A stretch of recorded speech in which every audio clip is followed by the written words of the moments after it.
welcome to Flat Earth Debate Uncut and After Show. I'm your host Nathan Oakley, and if you are new to this channel, or you've not done so already, then be sure to subscribe, hit the bell notification icon and join button if you'd like to become a Nathan Oakley 1980 channel member and keep up to date with the Flat Earth Debate.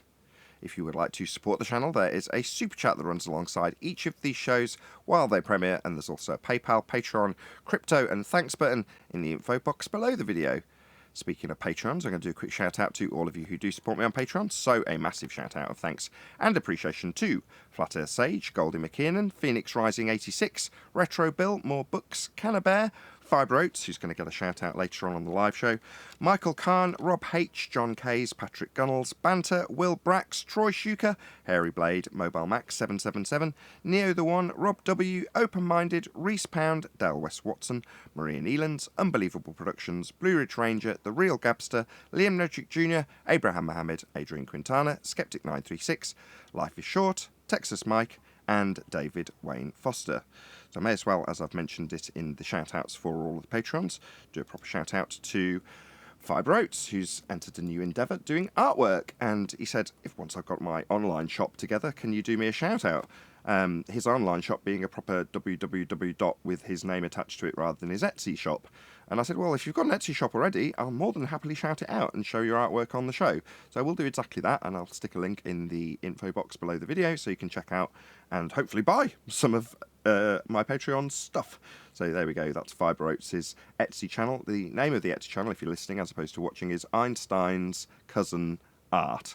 And that's the name of the Etsy channel also, where you can see his stuff as you can see it on screen now. So there you go, check it out. That's Fibre Oats' new endeavour as an artist, and more power to him. I'm very proud. It's nice to see.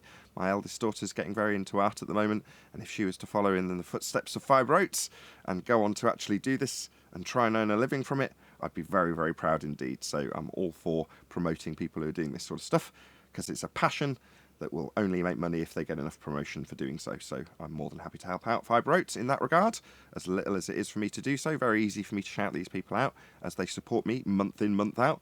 It's the least I can do. So check out, at the very least, Einstein's Cousin Art over on Etsy, and yeah, have a look at his artwork. Check it out. That's it from me. I'll now pass over to Discord and Google so you can enjoy their dulcet tones while I set up for today's live show.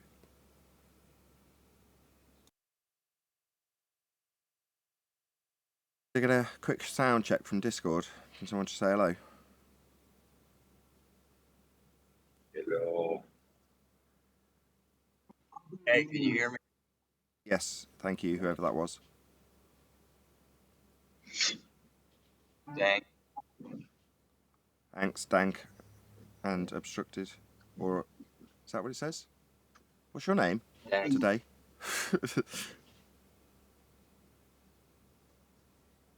It's abstruse. Abstrused? Yeah. What does that mean? I've never heard that word before. Abstrused. Well, many people use the word obtuse, right? When they're talking about people who are trying to be hidden in their meaning. But it's actually abstruse. And they just used obtuse because they couldn't pronounce abstruse, and it just became common parlance. So abstruse means hidden, and obtuse means pounded out flat. So abstrused. Okay. Right.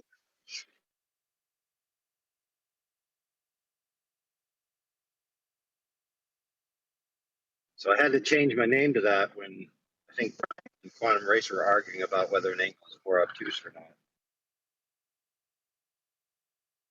Oh, I see the connection now. Yeah. So if an angle is widening, it doesn't mean it's becoming more obtuse until it exceeds 90 degrees. Because before it exceeds 90 degrees, it's not an obtuse angle. It's an acute angle.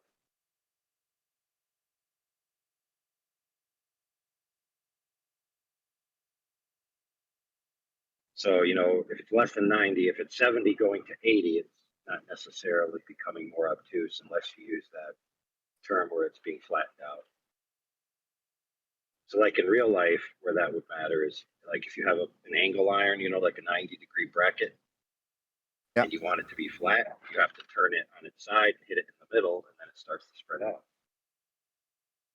until you get a flat angle, which is called a straight angle. And then beyond that, you get a reflex angle.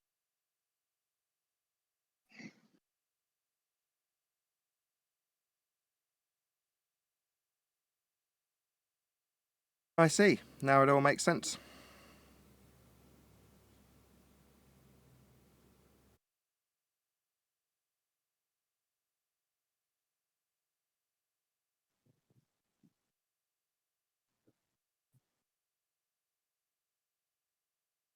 I actually forgot to publish the Google link to the guys in Masterby, so that's why it's a bit quiet.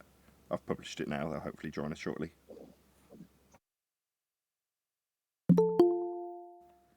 Right on cue.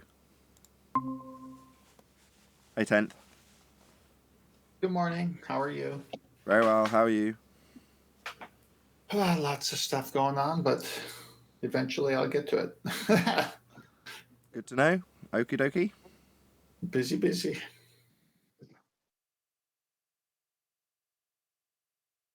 Just us so far? No, there's people in Discord chatting away. Or there were. Oh, Two of you hi, guys. Discord. I got a field report of the distance to the sun. I didn't hear that. It was broken up. What? So I got a field report of a distance to the sun for a flat Earth. A field report. So while at Gem Pandas, I was confronted with this dilemma. All right, so if the Earth's flat, right, and you take a boat and you let it go out in front of you until you can see it start to disappear from the bottom up, right? And so you would call that the horizon.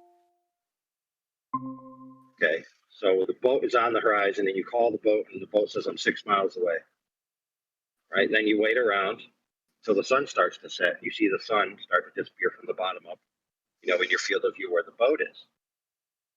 And so the Glover's concept was, if that's the case, that the boat's 6 miles away and it starts to disappear from the bottom up, then that means that the sun is 6 miles away.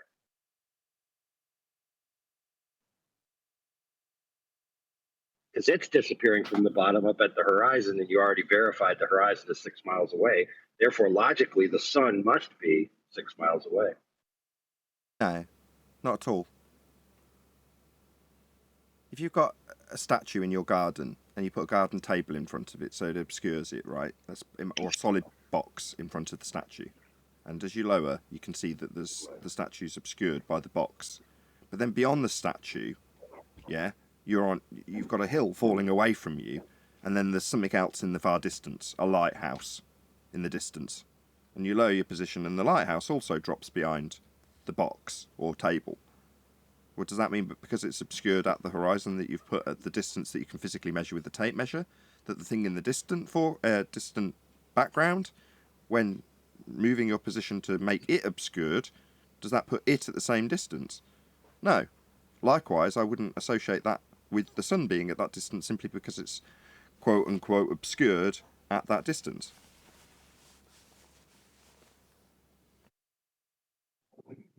Yeah, and I gave him a similar setup with a truck that was in the front of me, and then a tree behind the truck, and a hill behind the tree.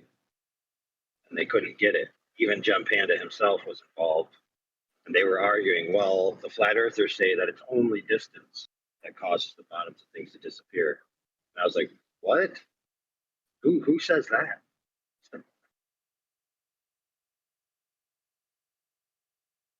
Then I had to explain to him, something that fire in your field of view is the same angle or even has a chance of being blocked by something in front of it, et cetera, et cetera. And keep in mind, obviously Gem Panda has his ways, but he really seemed befuddled. Like, either he hadn't been paying attention for the past 6 years, or he's suffering from a brain injury, or denial. I don't know. Or all of the above. Who knows?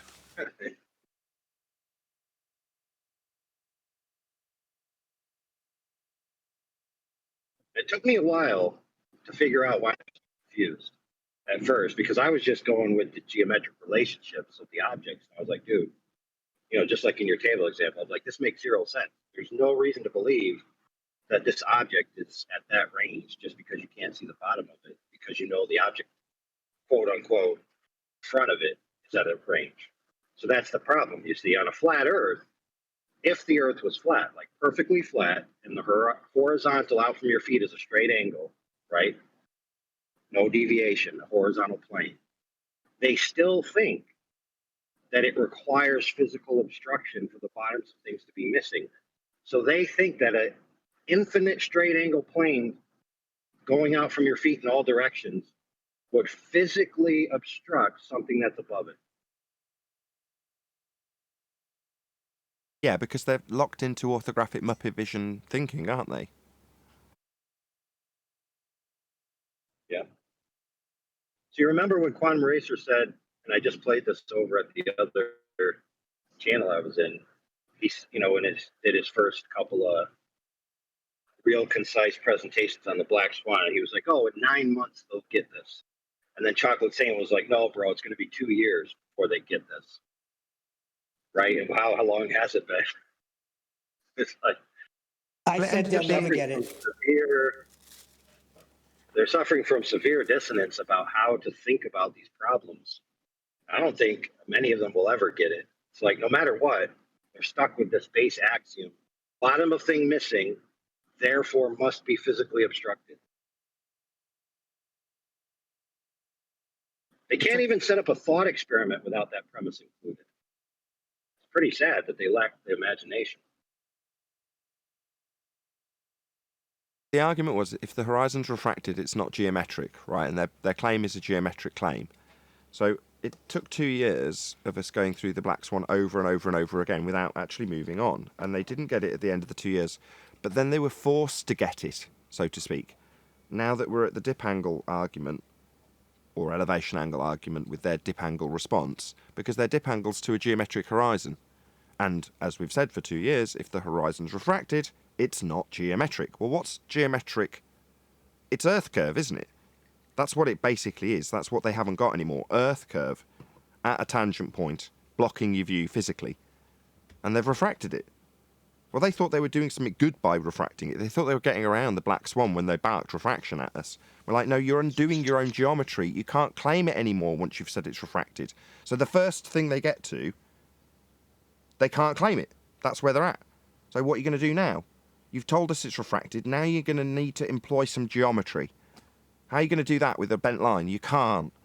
It's over. It was over in 2020. They just didn't realise it. Now it's starting to sink in because we laugh at them when they say, which horizon are you going to be correcting from? Oh, Earth curve horizon. The one with the tangent to it, the straight line to it. I'm afraid not. 2 straight years of you telling us how bent that line is. No. You just didn't realise how stupid it was to bend the line that your bloody model relied upon.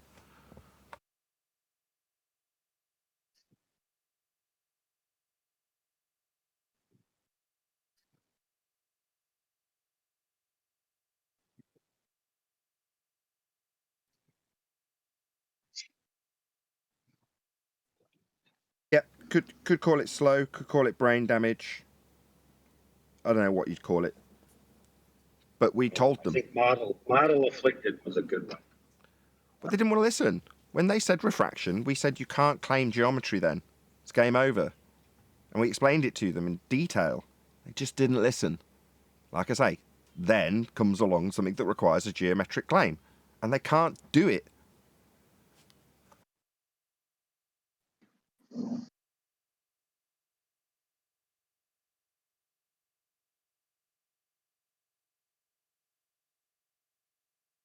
If it's not sinking in, for those of them that are a bit more intelligent, you think, well, there's literally no hope for you because you are in fact stupid. There's no other explanation for that. It's just stupidity if you don't get it at this point.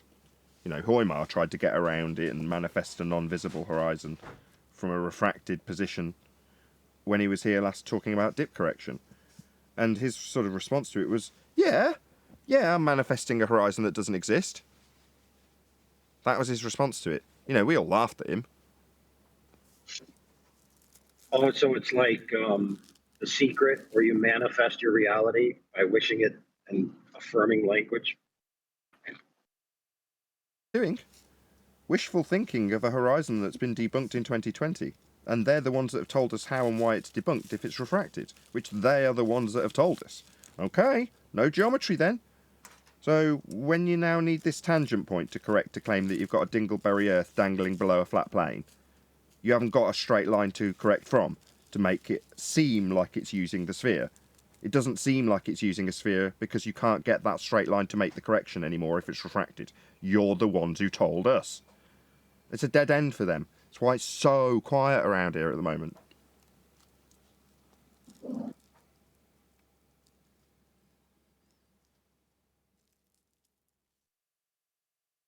Let alone the definition of an elevation angle.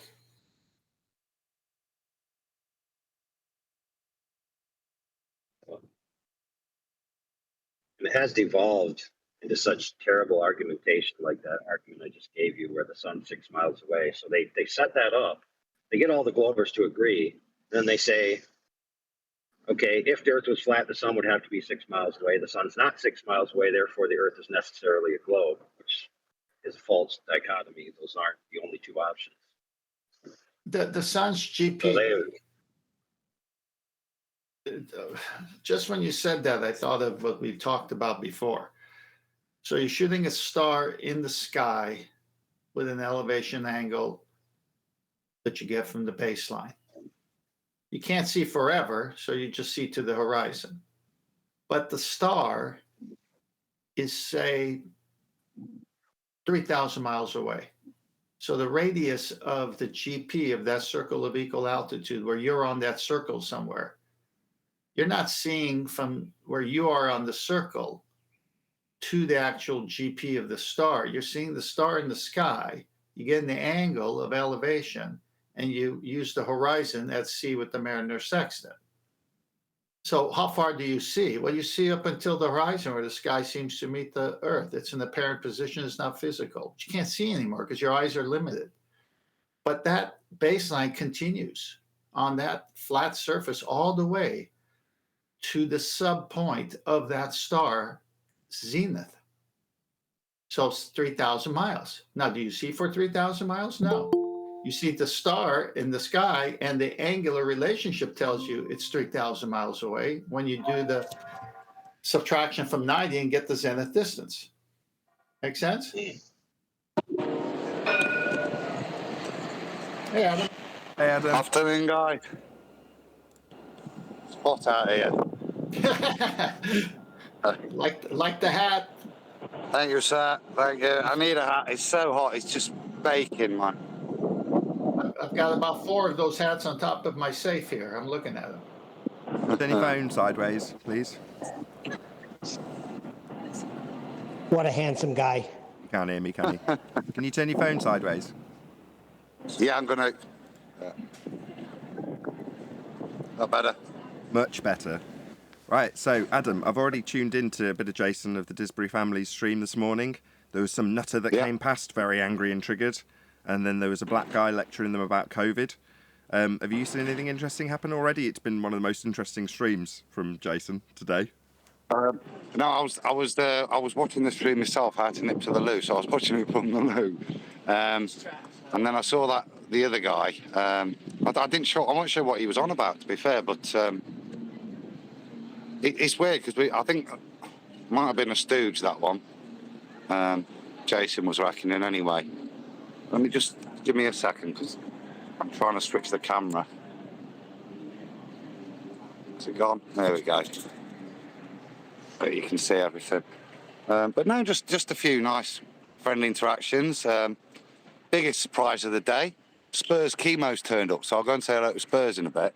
Don't show him on camera. man, Don't show him on camera. No, I'm serious. He looks totally different. He doesn't like to appear on camera. If you can avoid sticking him on camera, you'd be grateful, I know, just from past experience with him. Yeah, well, I'll avert it from him if he wishes. But yeah, good to see Spurs here. You've seen Spurs in real life? I've met Spurs Real several Spurs. times, Right. So my Yeah. picture by his voice in my mind is a cross between Thomas Sowell and Richard Iotti. What do you think? Is that No, correct? he's a big Hawaiian. I don't know who that is, so I don't know how to say yes or no. And Like, I'll short, head fat, over anyway now. I'm going to have to short, come out of fat. shade to do this. kind of Mexican looking. Yeah, a little bit. oh, really? Wow, I'm way off then. So, Adam, are you saying you're a shady character when you come out of the shade?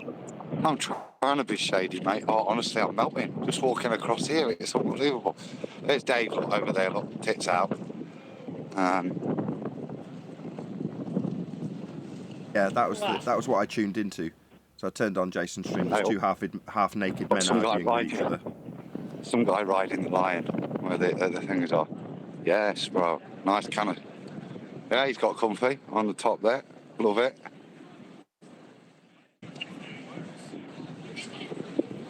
So let's try and listen a little bit. We're living on a rock that's turning. No, we can't hear each other. Before we get to that, we can't hear. I'll say that now you're asking me to theorize about something that I can't fix, like it's about Right.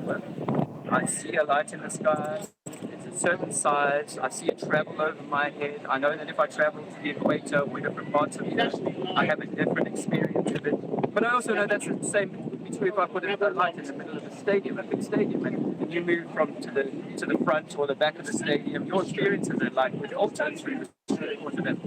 And that's what we can observe in terms of the sun and so on. There's lots of things that don't work with the globe model, the way that the sun would be shining at a certain place. I mean, in this country, in the summertime, it's like an 18-hour day. In South Africa,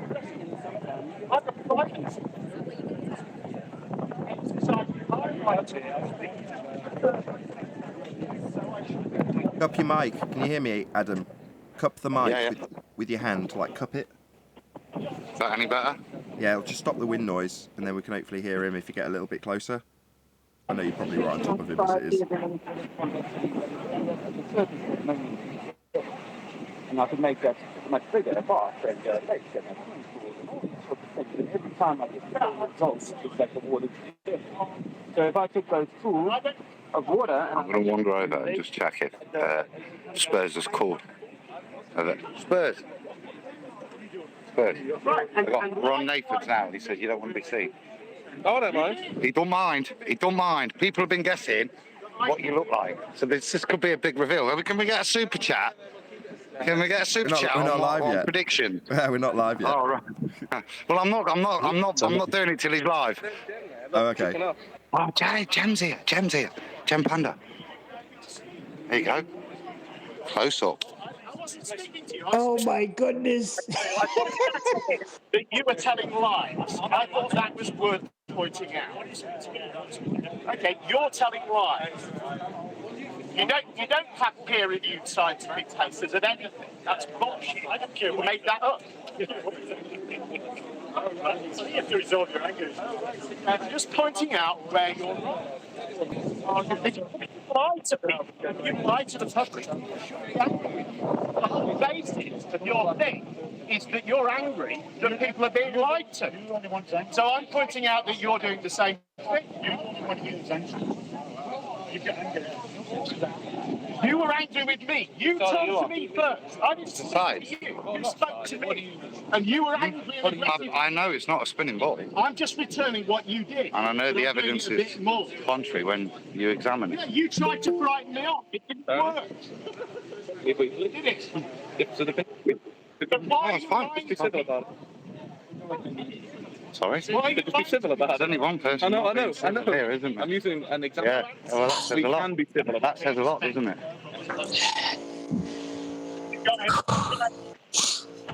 Jeremy at one man top. Yeah. No. But this is his passion.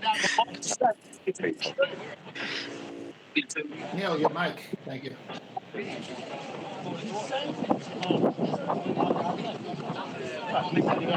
Reviewed scientific paper.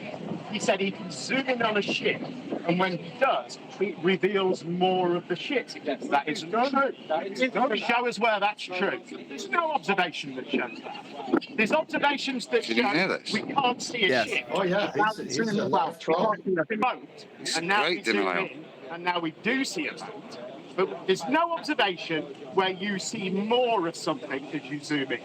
I can go. Somebody reminds him that Earth's curve is Let not me get it horizontal. straight. Did he just say there's no example of when you zoom in on see something and see more of it? Really? That's precisely the function of zoom. It makes stuff bigger. Okay.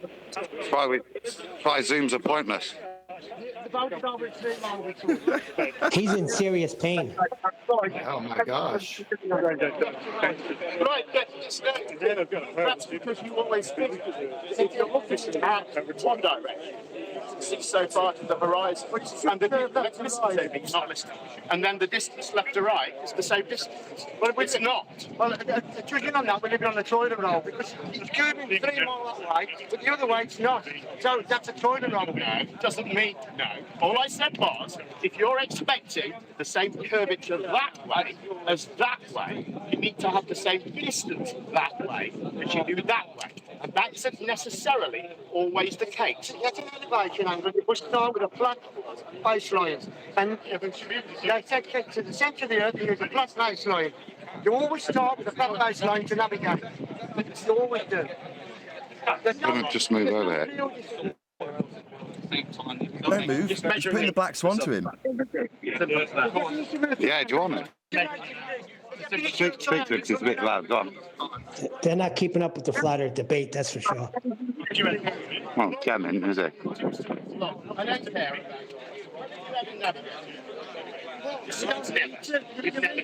I haven't done the book. Absolutely. No, I've read the books. Just know what is mainstream. Right. Do you want to say hello to Nathan? Hey? Do you want to say hello to Nathan? Hello, Nathan. There you go. Thanks, Do you want to speak back anyone, or I can communicate? Put the black swan to him. He's just talked about Earth curve bending left to right. Right, yeah. So give me your biggest fact that you say that we can't do. Well, the measurement system. What measurement? Geodetic survey. Geodetic survey. Hundreds of thousands. Sure, Taken over the last 300 years. You're already moving on to something else, and I wonder why. Is it because you don't really know about geodetic surveys? Yeah, I don't know about the.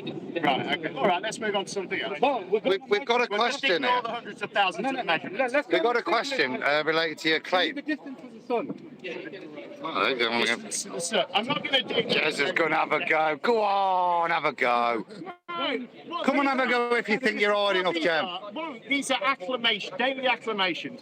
No, they're not, they're Nathan questions. Oakley and his disciples They're questions. can affirm their belief every day to him. Every single day, religiously, for the last few years. Yeah. They say these every single day. You got an answer to him yet? The purpose of these is to shift the burden of proof from their stupid claim to basically bamboozling people in the street who won't be able to produce evidence for all of these things. Why not? Well, Why most of it's wouldn't they be about- able to, Jem? Because Why not? Because people are in the street and they shouldn't be able to. Could you produce and some drawing evidence? conclusions from the fact that they can't is just deluding yourself. Their claim, so they can't prove their claim. That's what you're saying. I'm saying if you come across people in the street and ask them this series of malformed questions, they are not going to be able to respond to them. They're not. And if you draw conclusions from the fact that they can't, then you are deluding. Can you give us answers to these questions? I've told you, these are Nathan Oakley's daily acclamations, so that he and his disciples, including you, can affirm their belief to him. And they are, and they're a shifting of the burden of proof from your crazy crap to making me establish your thing to be true by me not being able to establish some factor of mine to be true. So that's how you reconcile not being able to answer the questions to yourself, is it? I didn't say I couldn't answer the questions. Could That's you, the though? other Do you thing wanna have a go? guys- That's the other delusion. Do you wanna have a go? There's multiple videos addressing these questions directly. Oh, brilliant, then. You guys just pretend. Why haven't you ever done? Why haven't you ever provided them, Jem? Magical questions that just can't be answered. They're not. They're just dumb questions. Is that it? That's it. That's it. They're just dumb questions, guys. So how can we have gas pressure without a container? That's the assertion that the sky vacuum in the heliocentric model violates the second law of thermodynamics. According to Jem, that's based on his claim that the sky is a vacuum. That's just a stupid question. That's his answer. When asked, how can you have gas pressure without a container? Just a stupid question. Just a dumb question, guys. Ask him directly, even though it's written down. You haven't directly put anything to him, Adam. Ask him how you can have gas pressure without a container. You're asking me for stupid things. I'm asking you about it. I'm asking you about it. You're ignoring. Why are you so angry? Why are you so angry? I'm not angry. It's hot today. Why don't you stop? Don't be so angry. It's such a waste of energy. Okay. So how? I'm not going to get in here. I'm not going to get in there for the moment. I'll come back. I think Jez will be here for a while. But so Jolly good. I'll Good on him for going out there. Because my phone screen is just on fire, so I'm going to have to go and chill it down for a minute. Make sure you give him props. And come back. Make sure you give him props for getting out in the heat. Jem Panda, that is. Yeah. And everyone else, for that matter. Right, I'll see you in a minute, guys. Bye. Excellent. Good Thank work, you, Adam. Adam. Good work. Hey, what I take out of this is he's in serious pain. He's in serious pain, that man. Yeah, he's flipped it around to say that rather than being questions that challenge his claims, he's saying that they're flipping the burden of proof onto us proving our claims. Yeah, we ask you to prove your claims with those questions. It's not that we're diverting away from our claims. We claim you can't get an elevation angle measurement from a curved baseline, because you can't. That's one of our claims. It's not been addressed. Meanwhile, there's plenty of heliocentric claims like sky vacuums and Earth curve, which we debunk by asking poignant questions that show how we haven't got Earth curve and how we haven't got a sky vacuum. But they're just silly questions to him. Well, they're questions about his claim of a globe Earth. Silly, according to him. Well, you know what else he did? He made the audience, the people on the street, as stupid people. How can you expect them to know these things? Listen to what he's saying.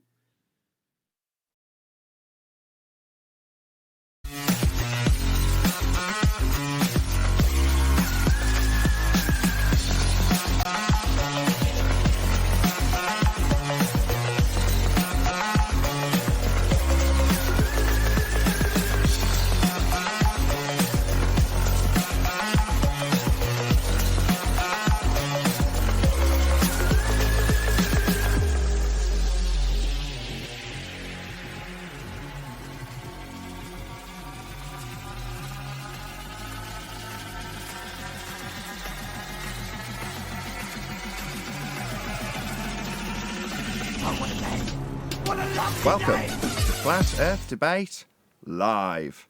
I'm your host, Nathan Oakley, and if you are new to this channel, or you've not done so already, then be sure to subscribe, hit the bell notification icon, and join button if you'd like to become a Nathan Oakley 1980 channel member and keep up to date with the Flat Earth Debate. If you would like to support the channel, there is a super chat that runs alongside each of these shows while they are live, and there's also a PayPal, Patreon, crypto, and thanks button in the info box below the video. Most importantly, if you'd like to join the discussion, simply mute the page you are currently watching, then click the link in the info box below this video to join the panel and express your views on the nature of Earth. If you do join, please don't swear. If you do, you'll be ejected, and if you are, please don't try to rejoin the stream using sock accounts. You'll be warmly welcome back on the next stream. Please also share the show on social media.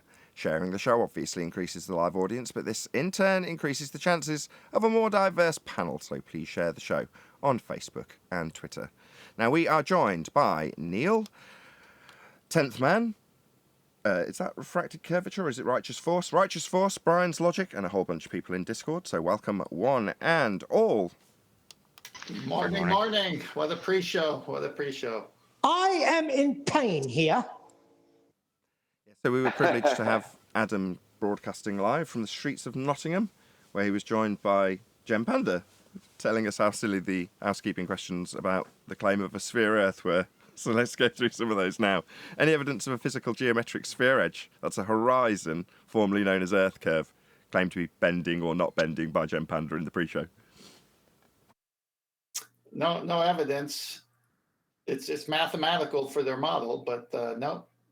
It's beyond its geometric limitations, i.e. Black Swan. a la the black swan? Any evidence of the R value, aka Earth radius? Well, if you had that, you would have curvature where it's supposed to be based on 3959. So no, that one's out too. Going by Arwin. How you doing, Arwin? Hello, hello. Good afternoon. Good afternoon. Good to have you. Any evidence of Everybody axial properly rotation of hydrated? the Earth-based variety, Arwin, or anybody else for that matter? Listen, enough with the malformed questions. Malformed Chicago. questions about claims of the globe Earth having axial rotation. Well, Nathan, they're denying drift these days. Well, the No, globe's claimed to have Coriolis drift, and we don't see it. When we point out that we don't see it, they tell us why we don't see it, because they don't believe it either. The universe is spinning, not Earth. Well, Earth's claimed to have Coriolis deflection at 15 degrees an hour, and we just don't see it. We get plenty of reasons why Right, we don't because- see it. Yeah, but they got it turned around because the Earth is actually stationary and the universe is turning around. It's just kind of hard to imagine for everybody, but the theory of relativity backs it up somehow. Well, it's Yes. interesting you say that, Arvin, because in celestial navigation, the celestial sphere model, which predates Galileo Galilei or whatever, Galileo, and Copernicus, assumes that the Earth is stationary and the luminaries are moving, and they still use that today and put Earth at the center, not the sun. Interesting how they have to go pre-Copernican. Not a scientific theory, also, Arwin, as you labelled it such. Any scientific evidence of gravity? Well, first you got to know what it is, and that doesn't mean describe what it's like. What is it actually? In physical terms, there isn't anything. There's no gravity in physical reality. There's only a bending of a conceptual medium known as pseudo-Riemannian four spacetime, a fourth-dimensional fabric that doesn't exist beyond mathematics. So it isn't physically anything, Arwin. Oh, did you hear, by the way, that about Craig on Flatsoid?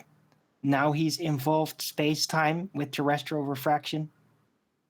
Who was it that Did you hear called that? Somebody called that. I need to give someone Yeah, it was props. Flatsoid. Was it? No, it was prior to Flatsoid. Somebody on the show, someone on the panel regularly, said that would happen. I gotta remember it was. If they were here, they would have piped up already. Somebody called that. I don't know who, but they're going to watch this and go, I called that. Someone will intertwine it with space-time. You watch. Refraction will get intertwined with space-time. I called it. Who called it? I called it, Nathan. Was it you? Was it you, Paul? Yeah, it was Paul. Yeah, I called it. Kudos. Long time ago.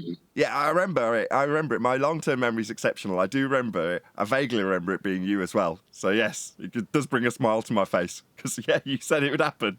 And there it is, right there, on his own, Good away call, from the Paul. Western world rhetoric, calling it out right now. We called it a long time ago. But nice that Flatsoid's put it on video with his hand not being where it's supposed to be in fabric of space-time, presumably interwoven into that with terrestrial refraction at the forefront of the description. Excellent stuff. I'll post the link in chat. I already saw it. But yeah, if you want to post a link, that'd be great. Any evidence of the distance to the sun?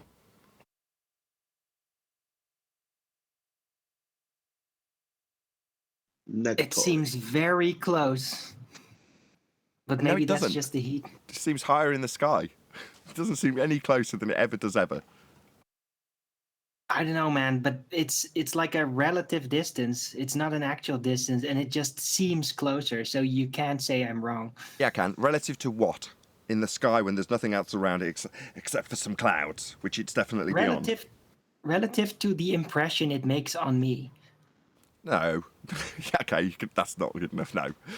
Any evidence of a self-perpetuating molten iron core at the centre of a presupposed spherical Earth? Before you leave the sun point, there is only an angular size measurement of the sun. There is no known location or distance or size of the sun. You can't measure its actual size because we don't know where it is or what it is. Well, in All the we words have of is an angular size.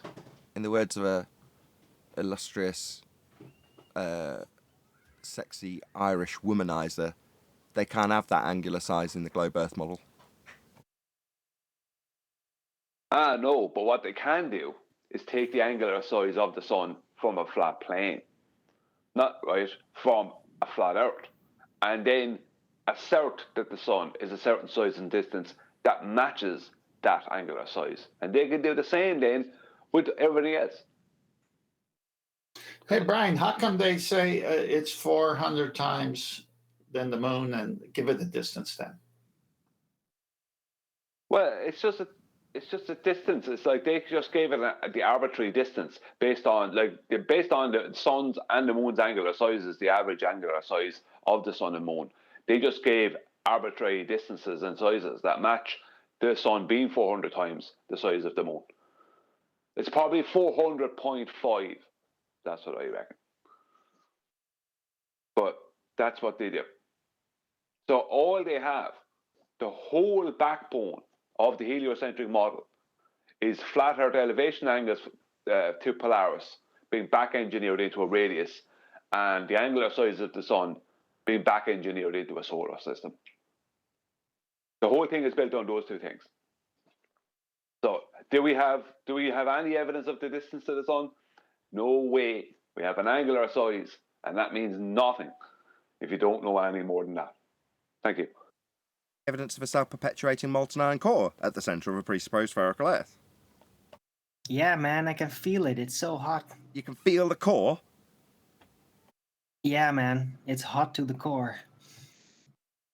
That's your evidence of a molten iron core deposited by a planet smashing into us at a glancing blow and its debris forming the moon?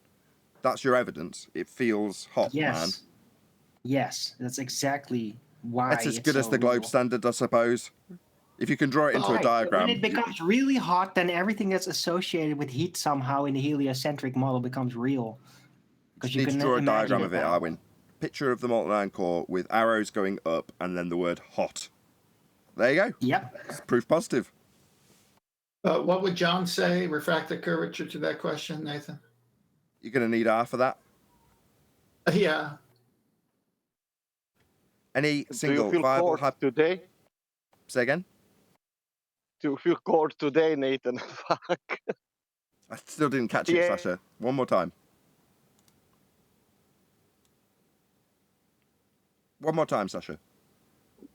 I said, do you feel cold today? It's 38 outside. I don't know. I just feel hot. I don't know about feeling a core. It's very hot today here in the UK and across Europe, for that matter. So yeah, it's very, very hot here. Hotter than ever, in fact.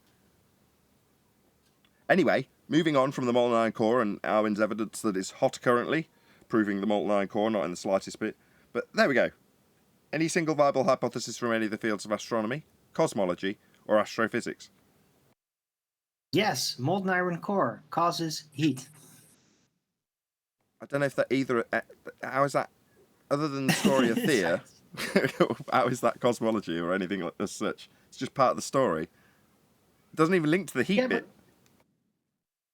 Yeah, but they have models of other planets out there that also have cores, and they base those models on the molten iron core here. So I think you could call it an astrological or... The question is viable hypothesis, which requires testing, experimentation. Could they do that with something in the sky? Can they go there? Right. Well, it's worse than that. It's viable scientific hypothesis. So it's not just any old hypothesis. It's a scientific hypothesis. But to summarise what's going on here, we're contextualising because Armin's obviously disseminated into fast, which is fine. But the globe, the heliocentric model, comes with an assertion of scientific validity. Yeah? So earlier in the pre-show, we had Jen Panda going, where are your peer-reviewed papers? What he's basically saying is, I've got science on my side. That's what that assertion means. Now, in reality, there aren't any viable hypotheses, let alone scientific experimentation that's been validated, to go alongside the claim of a sphere. There's no scientific evidence for it. So we ask not only for scientific evidence, we don't even ask for that. Our standards are lower than that. We ask for a viable hypothesis, the bit before experimentation. And long before theory, I might add. But there isn't any for the globe. That's why we ask on a daily basis. It's not just a stupid question. People in the street will stroll up to you and say that they've got peer-reviewed papers claiming it's a sphere, aka I've got science on my side. Well, where's your scientific validity? Where's your viable hypotheses? Where's your experiment to show we're on a sphere? There isn't one. Any evidence that you can have gas pressure without the necessary antecedent of a container to press upon, and I'll expand on it before anybody answers, to say that there is an assertion by the globe that the sky is a vacuum. In violation of natural law, gas pressure expands to fill its volume.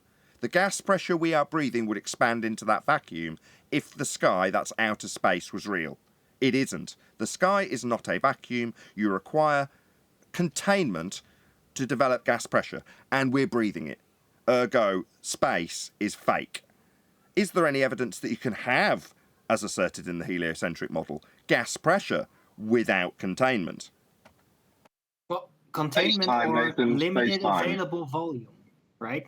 Sorry, Either could space-time. work. Hold on, I've got an answer for Arwin. Sorry, do you want to expand on that? Boom, boom.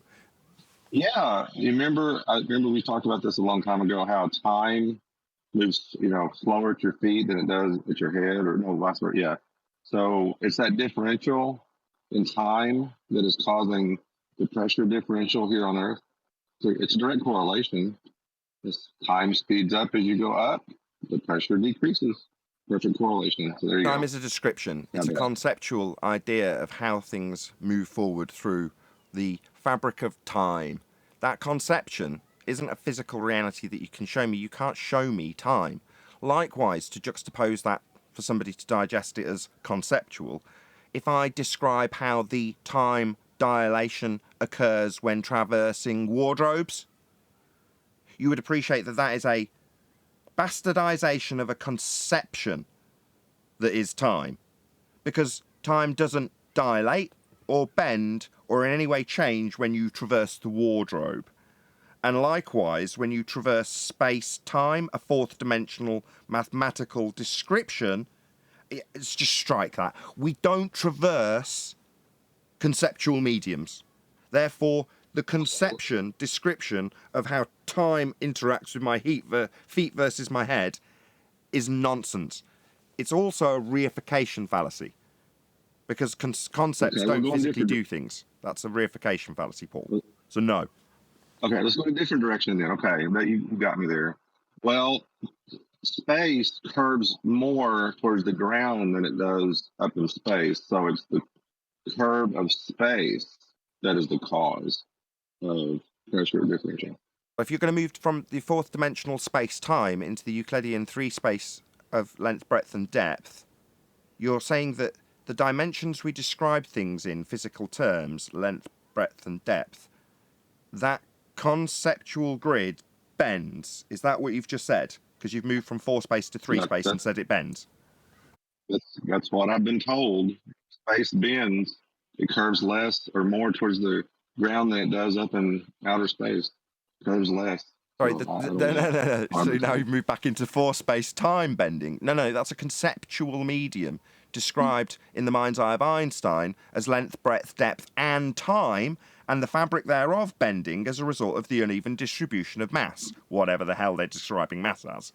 But either way, that's a conceptual medium that's bending. No, that's not physical reality. Back in circles, it seems, Paul. Okay. That bad. Any more on gas pressure without a container? Space is fake. You can't have gas pressure without a container. The assertion that the sky is a vacuum is a violation of natural law. Second law of thermodynamics, entropy law. Gas fills space. It expands in all directions and we're breathing it. Therefore, it would expand into space because it's a space for gas to fill. And we're breathing gas. So therefore, outer space is fake. Let's just get absolutely nailed down. For anybody who might suggest that it's a silly question, to ask if you can even achieve gas pressure without containment, as is claimed by the globe with its outer space sky vacuum and us at pressure without anything containing it? Nonsense. Moving on. Any evidence you can acquire an elevation angle measurement to perform functional navigation from a curved baseline, that's a sphere Earth surface? No. For another. Oh, go on. Sorry. Go on. Nobody was interrupting you. Just feedback then. No. The baseline of an elevation angle has to be horizontal. Mariners use the sea surface as their horizontal. So that means the sea surface has to be horizontal. So there's no way the Earth could be curved if mariners can measure thousands of miles using mean sea level, and this is basically the sea surface, as the horizontal baseline. It's impossible. So no, you can't get an elevation angle off a curved surface, because you can't, you won't ever have a 90, so you don't know what your elevation is. Perfect. That concludes the housekeeping questions. Right on cue. Adam's now out on the streets of Nottingham, getting an excellent view of everyone's shoes, which is what we need. Don't know if you can hear us. I'm just having a laugh with people. So he's there with little quite bit a few, going off. few known names, I just right? thought. Can you hear me? Yeah. Sorry, I'm we can. talking through you. Sorry, Adam. Go ahead. Sorry. Yeah, it's just heating up a little bit. Dave's having a good few chats. Building crew over there having a good natter. He's to use the old pool ball analogy. Why is it if everything else is round, the Earth has to be round when he looks up? But I thought I'd introduce the Spurs if you wanted. So we've got Spurs Chemo out in Nottingham today, along with Adam. Check out that T-shirt. What's it say? Nice. All right. Just say hello, guys, up front to Flat Earth Debate. And then this is the money winner, because we've hopefully had some super chats on Spot Spurs. For some reason, mate, that people want to know what your gorgeous face looks like. So. Walk down this way. Yeah, well, I keep following. Yeah. No, do you want to say hello? You all right, guys? How's it going? Yeah, he'll shout back. Can you put him on camera while his mouth moves? Can I what? Put him on camera while his mouth is moving. I won't be able to hear them then. All right, mate. Yeah. They're not sure. Spurs. Hello, Spurs. Hey, how's it going? Very well, Spurs. Good to have you. You debated with anybody today yet, or have you just got there? Yeah, I've had a discussion with this one guy down here who thinks they went to the moon, and I'm just trying to get that through with him. So, yeah. Tell him outer space is fake. Gas pressure without a container I isn't have been possible. telling him that space is fake. He's not having it there. We should go and have a listen. We can go and have a listen. Look. We're going to head down now, yeah? Head down. I'll spin the camera again. Spurs Chemo, ladies and gentlemen. See what I can find. So Adam's out on the streets of Nottingham. So far he's been chatting with Gem Panda. That was obviously Spurs. The regular crew out on the Global Eye tour. Broadcast daily currently on the Jason of the Disbury Family channel.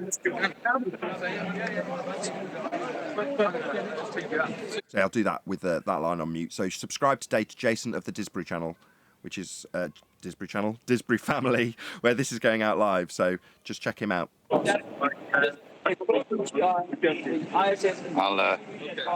is going out live with better sound, I think. So. Your sound's good if you're close enough.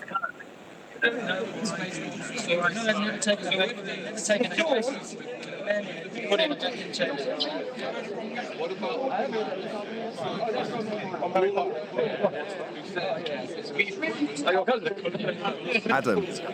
A few lads to tap the face. Yes, mate. Can you just, for our benefit, I'm going to put you right on the spot, I'm really sorry. Can you collar a couple of them that aren't listening to this guy and just ask them a couple of housekeeping questions? Just see how you get on. I know you're going to have to be brave and take charge and all that. Just be confident. Yeah. Ask that dude, the guy with the bottle of water, blue t-shirt. Yeah. Hi, guys. We're streaming live on YouTube. I wonder if it'd be possible just to ask you a question or two. They're in front of you. Is there anyone you'd fancy a go at you think you know?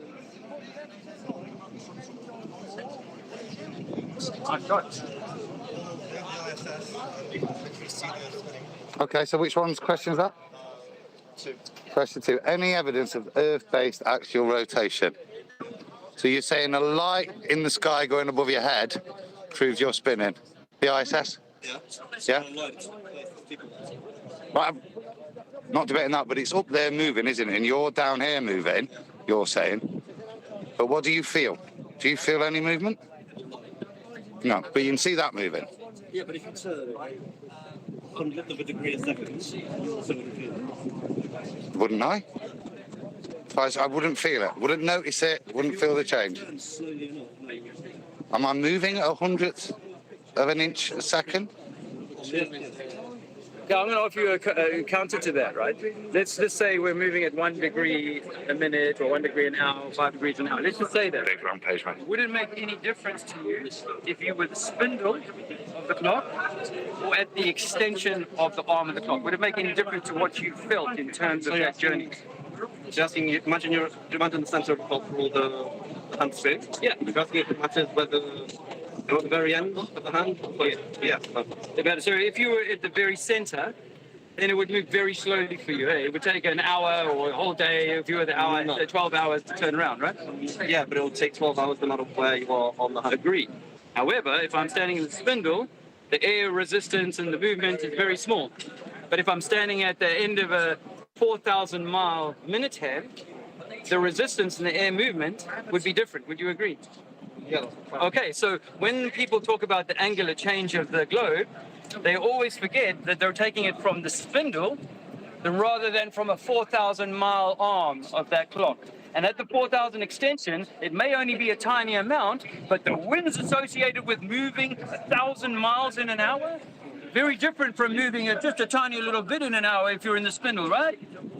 Right, but that's where your example, that's where your claim fails, because you are not the spindle in the globe. You are actually on the outside. What I say in electromagnetic theory, is that you actually are the spindle. Okay, before he goes into his own magnetic theory, very good argument. So what he's basically said is the rim velocity would be increased as you go to the outside edge of a spinning ball Earth. Now, the outside edge of a spinning ball Earth is claimed to move at 1,000 miles an hour. Therefore, it has a rim velocity of 1,000 miles an hour. You'd notice if you had a rim velocity of 1,000 miles an hour. Further to that, as he's suggesting, as you move to the outside edge of a roundabout, you end up feeling the force more as you get to the outside edge. And he's saying you'd see the same effect, you'd feel the same effect, you don't feel any of it. He went along straight off Adam's argument, which is excellent. But there we go. So that was that argument. Very well done.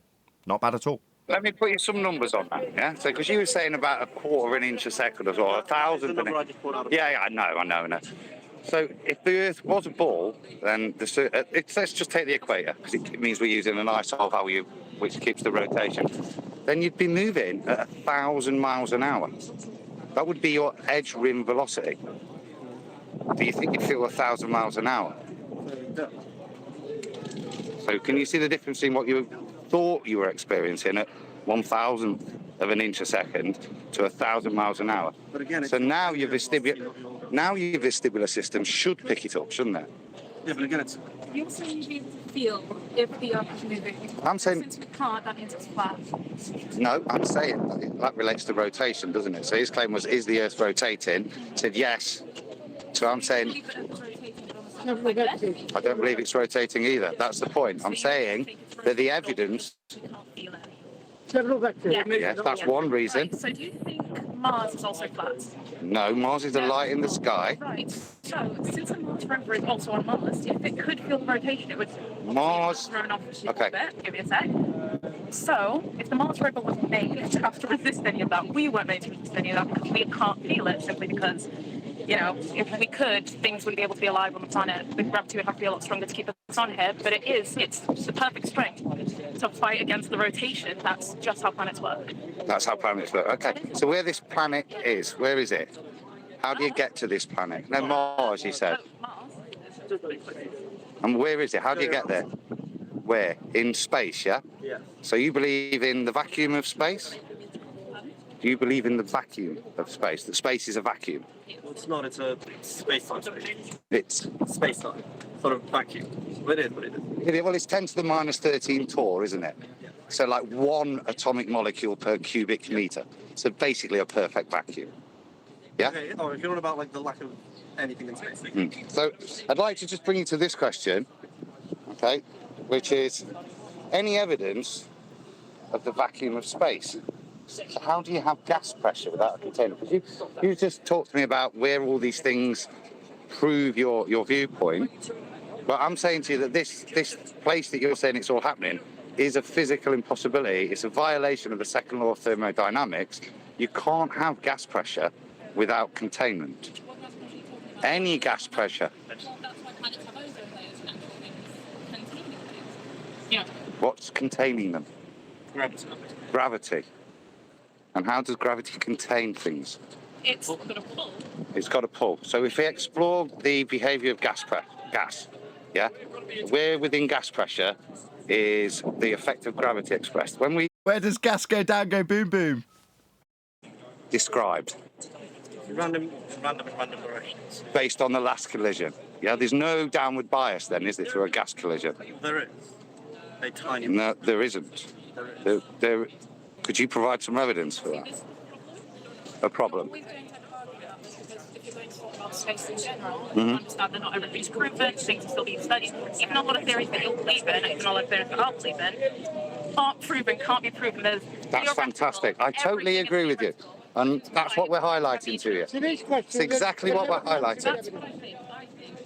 Everyone is allowed to have their own beliefs, which is why I will never argue with you. I don't want to argue with you. I don't want to argue with her, just share some knowledge. I don't want to, because we have to get back Okay, darling. My food's made of leather, and I want to go inside. It was a pleasure talking to you. Have a great day, guys. Excellent. Right. That's another level standard right there. So kudos to Adam. That was absolutely fantastic, right? That's a Flat Earth Debate team member out on the streets asking a guy how you can have gas go down, go boom, boom. That's right, because he had a reasonably coherent knowledge of the heliocentric model, which took him to the assertion that gas is pulled down by gravity. Gas go down, go boom, boom. Nope. Well done, Adam. That was excellent. Cheers, guys. I see everybody's trying to get home. We're going to wrap up at 4, I think, because it's just... I mean, look, I've never seen Nottingham so dead, so... Yeah, it's like we'll probably midday hang on sun. for a few hours. What time are we on? Well, I'm going to stay on for another live half an hour. Cool. But then that's probably going to be it, because it's so blisteringly hot in this room right now. Not that my audience cares about my comfort level, but there we go. Give me 5 or 10 minutes. I've got to get my son out the phone again. I'm going to grab a drink, and then I'll drop back in. That's perfect. Thank you so much. You're doing a wonderful job, by the way, Adam. Kudos. Cheers. I was a bit nervous. It was like I was thinking, oh. I knew you would be. That's why I put you on the spot when there was an opportunity and I could see there was one, because you've got a camera out. So, having the pressure to just do it there and then. That guy, just do it. And you did. And you did wonderfully. Thank you so much. That was ace. Live. Run. So anyway, brilliant. Right, see you in a bit, guys. See you in a bit. Thank you, Adam. So that was live on the streets, live from Nottingham, live on air on YouTube. Adam's an absolute legend. Absolutely brilliant. He was incredible. That was so good. I mean, yeah. Kudos to Adam. Epic stuff. Good timing too, right at the end of the housekeeping questions. This is going to be a good live show. I can feel it already. Hey, everyone from Discord, did you all enjoy that? Yeah, Nathan, because we're going to keep the vibe of the show going. Great. I'm glad you're all so enthused by that. Loved it, Nathan. Loved it. That Darth stereotype is so true. So we had a guy take the mickey out of us and parody us by taking the concept that we do here, Flat Earth Debate, and flipping it on its head and making it Globe Earth Dictate.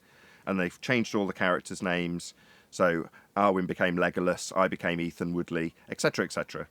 And Snoozing Warrior, Sleeping Warrior. Snoozing Soldier. Anyway, the list goes on. But one of the things that would happen during Globe Earth Dictate was he'd go to Discord and then there'd just be tumbleweeds when there's a real appropriate moment to get a response in any form. And there'd be silence. And it'd say at the top of the Discord, participants 16,920. You get silence from it. But it's just like uncharacteristically Discord. If you watch any show on YouTube that has a Discord link, and they ever introduce the Discord link, it's audio chaos almost instantly, especially if there's more than 2 or 3 people in their Discord server, which there typically is. So, from that, which is your typical idea of, they're going to introduce Discord, prepare for the audio chaos of the public, whereas on our Discord server, people intentionally keep silent at the wrong moments, which is amusing, but by the same token, parody-worthy. Hey, is Nathan, is that guy still around that does the Globe Earth Dictate? I don't think so, because I've certainly not seen anything from him, unfortunately.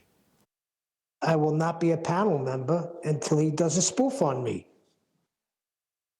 Well, go on then, get lost.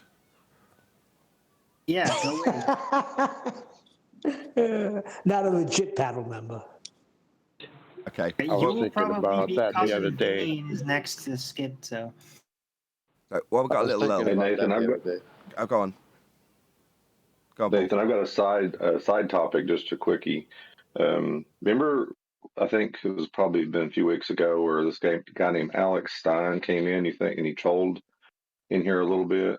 Yeah, I do. Did Yeah, you hear when that happened? I run the show. Yes. Well, I just dropped a link in Master B on YouTube. He was actually he was on an alternative news show called Timcast. I don't know if you've heard of him. So mainly here in the U.S. He's kind of like middle left in his political leanings. Timcast is, but Alex Stein was on there making arguments for the flat Earth and going against that, saying the moon landings was not real and all this stuff. Thought you guys might appreciate that. He didn't specifically quote your channel, but the fact that he was in here and then he's on an alternative news network talking about it, just thought that might be Dude. interesting. Just a Awesome. side note. Alex Stein's been all over the place. He's like really getting himself out there. Like I see him constantly. So yeah. He's also being called a shill constantly by Russian vids. Right, which is a good sign. Because if he Good sign. wouldn't, Well, then I'd be worried.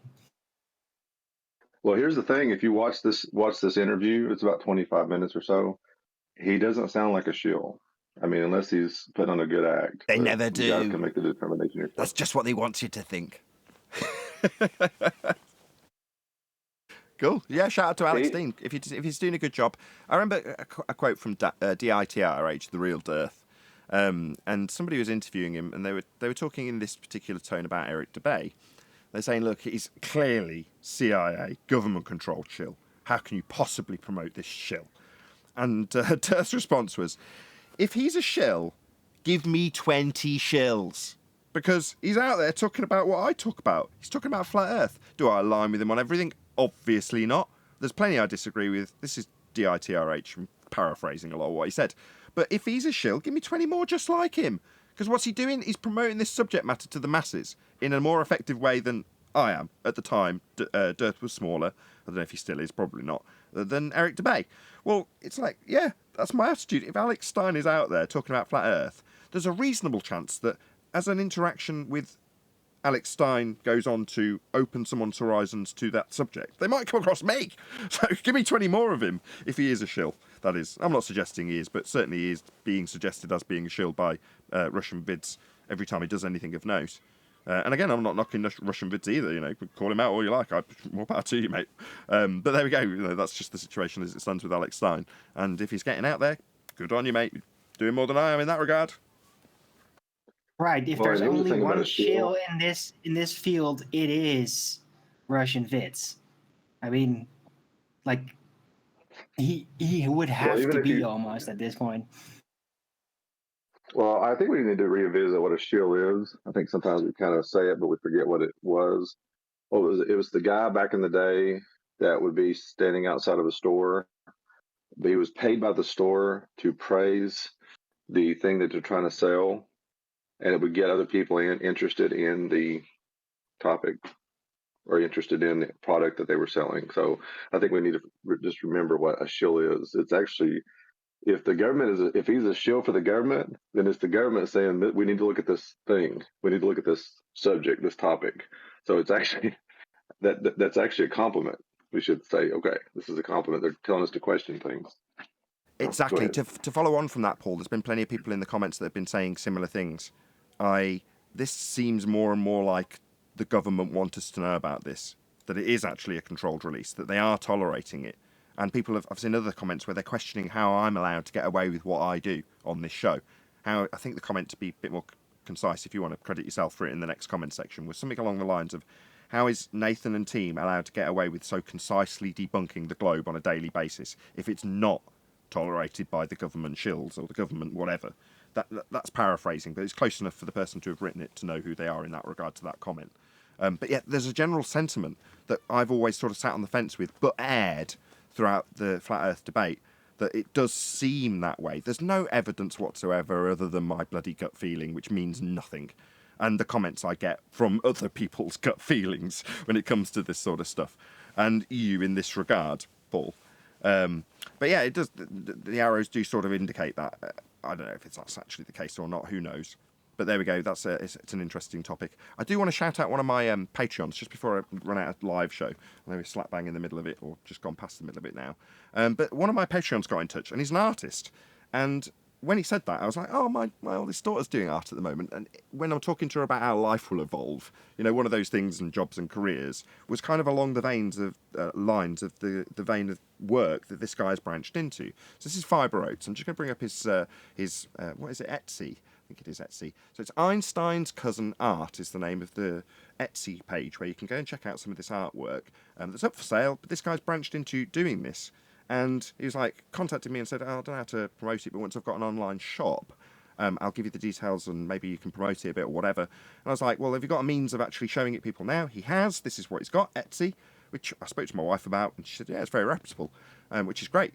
So I was like, yeah, I'm more than happy to promote it. So I'm going to stick a link in the live stream chat. If nothing else, just go and have a look at this stuff. Check it out on behalf of one of my patrons. I'm very grateful for his support, and if nothing else, hopefully I can support him by at least getting his information out there so you can go and have a look. And should he develop an actual online shop of his own, I'll promote that as well. So that's Fiber Oats. You've probably seen him super chatting. Definitely a fond supporter of Flat Earth debate, and I like to return it in kind. Some of the images are on screen now for you to peruse and enjoy.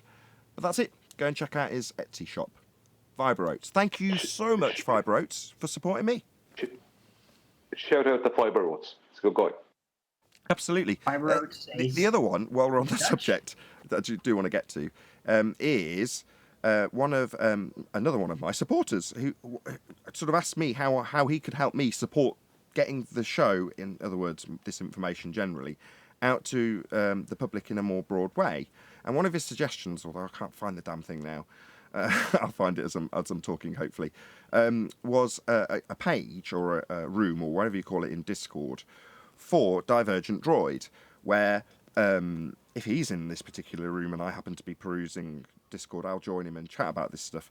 But hopefully as a means of having a place to go to talk about how we can expand the promotion of not just this show, but the themes and subject matters that we cover, that absolutely without question we don't get promotion from the internal means of the platforms that we peruse and put our material out on.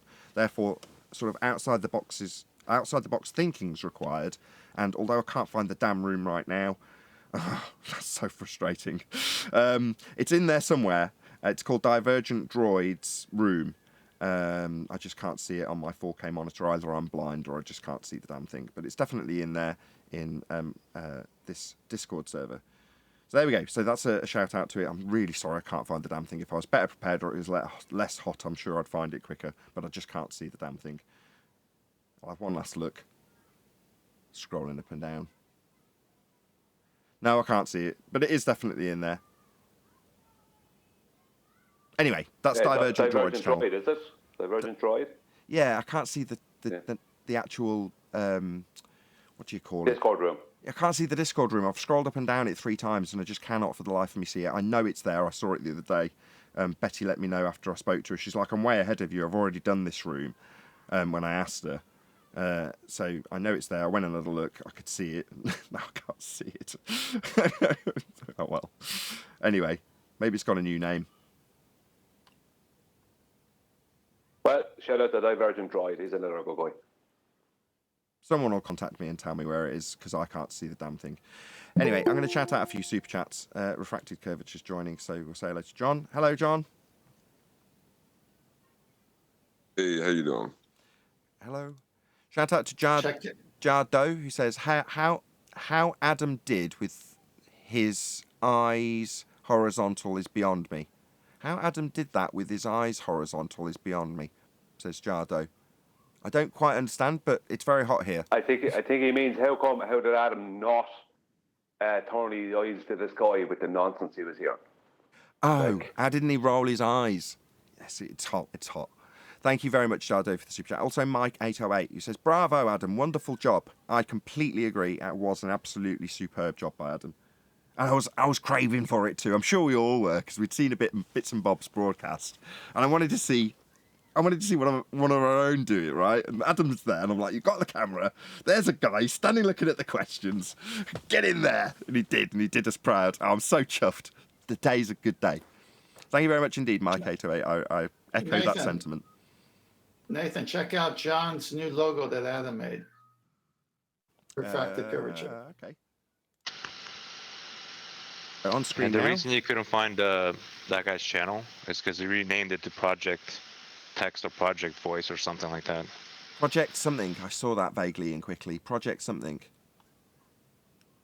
Let's find it. Oh, God, I hope the show doesn't end up with me just searching up and down the Discord server constantly looking for one thing. It can't end until you FED end it, Community Nick. Project. Is that it? Hold on, whoever's talking. Is it FED Community Project? Yes. Perfect. Oh, so glad you joined. Okay, so FED Community Project is Divergent Droid's renamed room. And you can join that. It's got a voice chat room, and if you leave a comment in there in the project text to say, I'm around at this time, I've got an idea, or this is my idea, just go and bung it in that text chat. So project text in FED Community Project. And that is ideas for how to get the word out. So, for example, if 5 years ago you went, I know, we could go on tour in a van and talk to the people of Nottingham, and I bet Jem Panda would come. There you go. So, like your logo. John? Refracted curvature? Sorry, I'm having some speaker trouble. Okie dokie. Well, there it is anyway, so the audience can see it. Very nice. Adam made you that, so I assume it was Adam. Attitude problems, I'd say now, is Adam. Dropped. Let's hope that doesn't kill everything. As in the show and the enthusiasm level. We will hopefully have Adam back in the next 5 or 10 minutes before he vacates that absolutely blistering heat. So when he does... I'm just in Wetherspoons now, grabbing a fruit juice and some ice. So It wasn't a I'm going hint. back out in a minute, but It wasn't a hint. You enjoy, you get hydrated. There'll be no pressure next time you're out.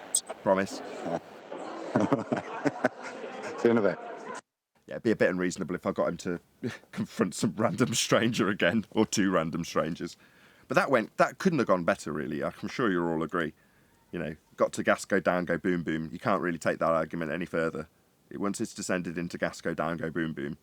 You're as thick as Thunderfoot PhD at that point, if you keep arguing it. He didn't. They excused themselves. That's the right point to leave. What's that? Gas expands in all directions. No, gravity pulls it down. Can you show me it going down? I'm going to go. Bye. See you later. Thanks for your time. Right, he wasn't going to bring up the puddles of helium. I wanted to shout that, but it was so tempting, AR, when you and I are of like mind. While the lady friend of the chap that was really having the majority of the conversation piped up, it was so tempting to say, ask him about gas puddles. Go on, ask him about... But you've got to let Adam do what he's doing. He knows when to excuse the conversation. They were clearly itching to leave, and the female was getting more and more agitated. You could see it. And accusing Adam of being confrontational. It's like, no, at that point you excuse yourself, and they did. Couldn't have been a better ending, really. Yeah, it was wise for her to step away. She could have gotten like really triggered. She was looking like she was gonna go at it if it continued. Yeah. Plus, Adam earlier was when he was on the show defending Dave, the guy who was talking about his chakras, was keen to say, no, in certain circumstances you've got to read the person that you're actually communicating with there and there, as though it's one-on-one and there isn't 150 live people in the entire city centre. That's a bit deserted because it's hot. Listening to the conversation, it's just you and them. And Adam read that. He couldn't have done better. So the fact that he was preaching it, and he's out there and acting it out there and then in the moment, live in many different ways, you got to really hand it to him. Arwin, what? Can you hear me?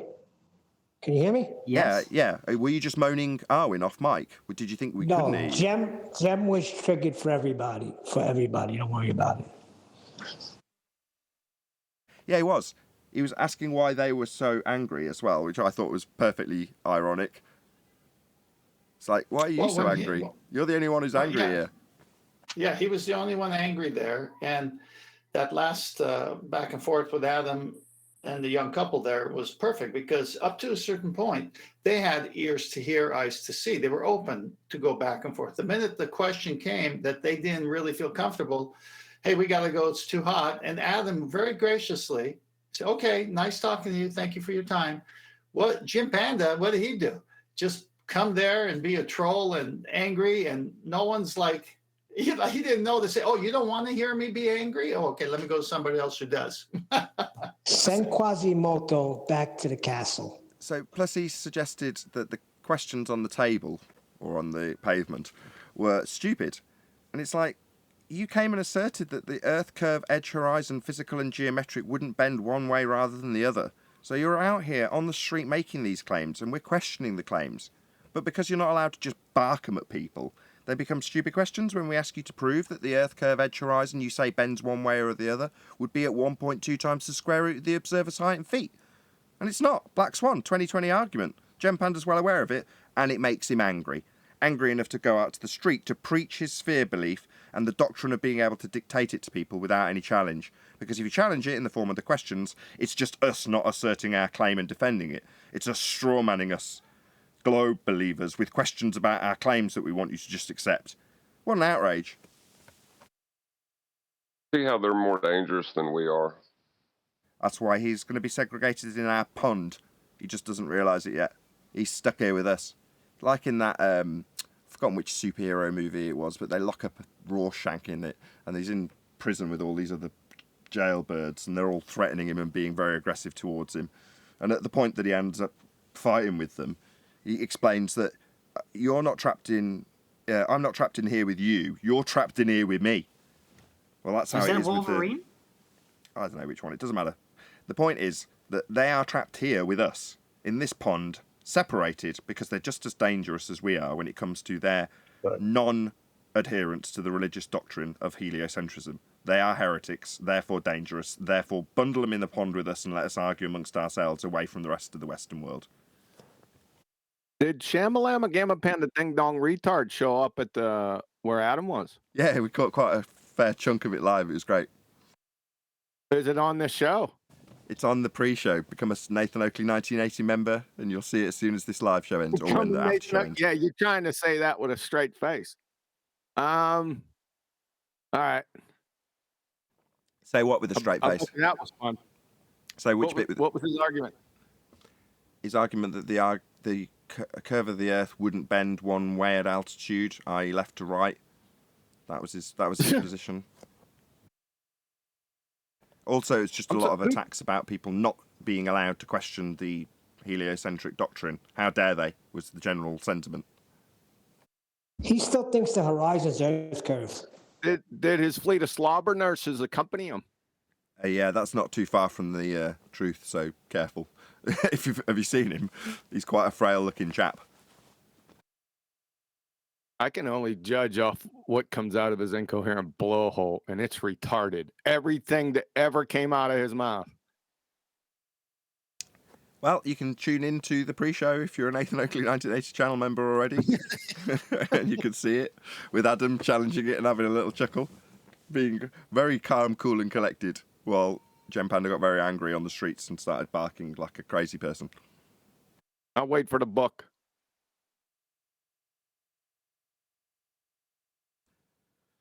Got the obligatory Liars t-shirt. Getting a little tour at the moment of the, quite literally the streets. got the pavement. This is what it looks like here in England. It's beautiful. I lie. It's the street art. Tell a lie. You know what's great was the housekeeping questions went to the street, and it's just that live back and forth is so great. Yeah, it was a treat today. It really was. Yep. Great show. Appropriate too. For only Nathan Oakley channel members. Yeah. And the people who were here to actually experience it live as it happened, as live, when it gets played out. Sorry, I was sleeping. Yeah, you could have been here. You missed Jem Panda. I'm sure you're absolutely heartbroken. There's our banner with all the housekeeping questions laid out for people to peruse. Malformed questions, he said. Malformed? Any evidence you can have gas pressure without a container? That's not a malformed question. That's what Jem said.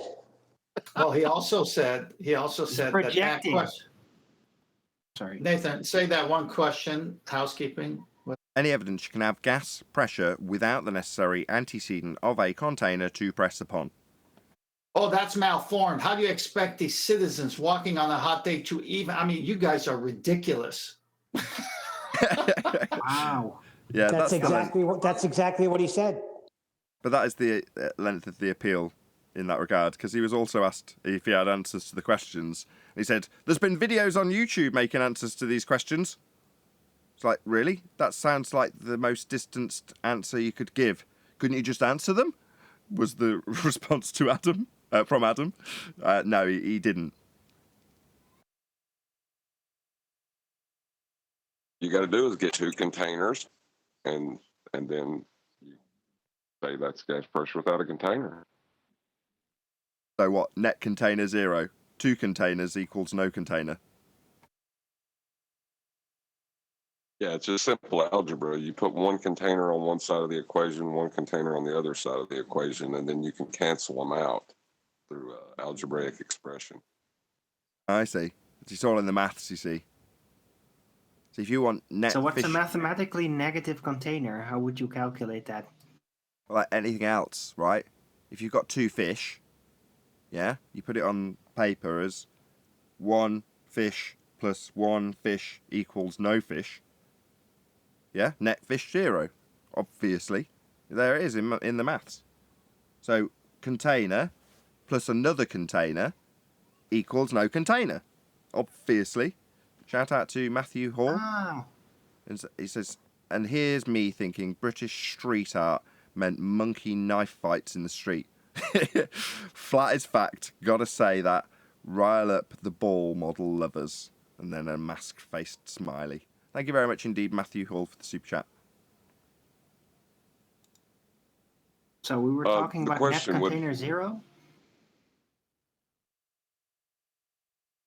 The question would be malformed if you were religious. Is that what? Because you couldn't answer it. Yeah, it's malformed if you can't give an the answer. veracity of the question, right? Sorry, I rumpushed you. Say again, 10th. I said, just like John said there, attack the veracity of the statement and call it malformed because you can't answer it. I was just shock projecting, right? That's called, like, he knows he's a freaking weirdo, and he's just using the word to shock you out of the argument. He's literally using his own appearance to shock you to get away from the failing argument. That's what he's doing. Guarantee it.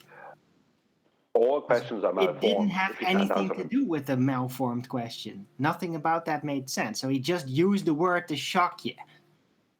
Well, it's interesting. I gotta give him kudos for one thing. He showed up, and he showed up to somehow appease the pain he's going through, as we say, because he can't answer simple housekeeping questions. And then when housekeeping questions are making it outside of his domain to the public, he's got to go there and say, I can't allow these flat earthers to ask these questions. They're malformed. I can't answer them. How do you expect someone on the street to answer it? So I don't see any of his other minions following him. I mean, we're his disciples. He called us Nathan's disciples.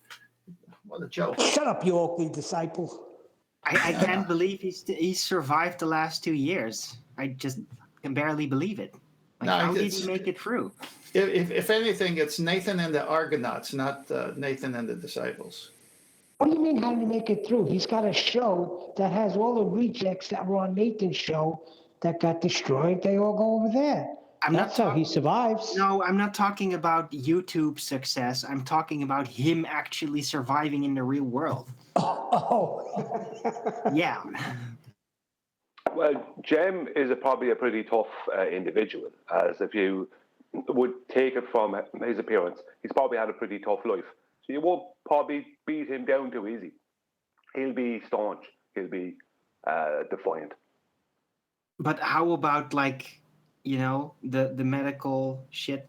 Like, That's the third time you've done that. Hold on. That's the third time you've done it, Owen. So first 2 times I'll let you get away with it. What you disseminate or attempting to disseminate it into a really, really personal attack on him. Yeah, we're better than that. You don't need to do that. It's the third time we've tried it. No one else has picked up on what you're trying to put down. Please drop it. I don't like that, Arwen. I don't care what someone looks like. No, but that has nothing to do with what he's looking like. That was just the projection in the moment thing. I think he does do that. Right? Quasimodo. He will go there, but that's not what this is about. This was about just. Why are you doing that, Neil? Why are you hassling them? Why are you pointing out an obvious was not physical me. flaw? I know, I'm talking to Neil. Why are you pointing out an obvious physical flaw? Would you like to be? Of course I can. Yeah, but would you? Yeah, but what has that got to do with the argument? How does that? How does that elevate the show? That's a personal attack on his appearance. Anyone can be attacked on that. Most people can be attacked on, unless they look really fantastic. They can be attacked on their appearance. I mean, right. But let's be honest. It's nothing to do with the argument. Right, but what I was saying the last time had nothing to do with his appearance. It's literally more his psychological stance, what he stands for. I'm not going to literally say the words because that is objectionable, but you should understand by now what I'm pointing at. Like, you have to say it because I don't. He believes in the ball. He believes in the system. I don't know how he made it through. Hold on. Now he's reiterated it. I understand what his point is. What I've been saying is, cognitively, from 2020 till now has been a very tough time for your average ball-believing normie, but moreover, your anti-flat Earth heretic. It's been a very tough time. You know, they've relinquished their globe Earth geometry, the assertion he made about how much the horizon should bend when he was out in public. That died in 2020. And Arwen's saying mentally, it's going to have been tough on the old fella. Let's be honest. Now, if Arwen's also then saying that is showing in his frailty, then maybe I'd allow that. That's almost tolerable because it links back to the cognition we describe and the pain that we describe mentally. Now, when Morpheus describes to Neo about the body not being able to live without the mind, that's where I see a connection that Arwen hadn't made in 3 attempts. Again, I'm just filling in the blanks to make this a bit more directly connected to the show and what we talk about. Well, in that case, if Arwen was suggesting that his frailty, and he did look very frail, was directly linked to the mental anguish, that I'd say fine, because the mental anguish is almost certainly as a direct result of losing globe Earth geometry, denying Coriolis drift and having it pointed out that they've been doing that for a number of years now. All of that kind of cognitive pain will build up. So while we're all smiles on a daily basis, that in and of itself is also going to cause mental pain. And he's aired that pain in public today. He really had aired that mental pain that we cause him. You know, we're like disciples of evil to him. Right, I mean, we don't generally, or I won't speak for all of you, give Jem any real consideration at any point in the day. But he's considering us daily. And he doesn't like it. Now me, if there's something that I don't like, I would steer away from it. Obviously, in this instance, like Cat's trying to get away from his previously connected to Flat Earth channels, you can't get away from it. You know the awful truth, Jem. You know it and we know it. It's just we're smiling about it and you're not. You're out in public shouting and ranting about it. Nathan, allow me to apologize. He's not Quasimodo. He's the guy from 300. That's just rough, man. Yeah. That's even worse.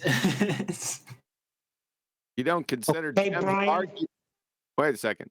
Jem Panda is one of the dumbest people I think I ever heard. He argues like an incoherent schoolgirl. If you go to my Numpty clips, he's got his own wing on there. It's absolutely hilarious. It's a comedy show of Dunning-Kruger moron. I mean, he couldn't pass second grade right now. Mathematics, basic reasoning, introduction to science. He couldn't pass it right now. I'll guarantee it. Get his ass on there. I'll show you.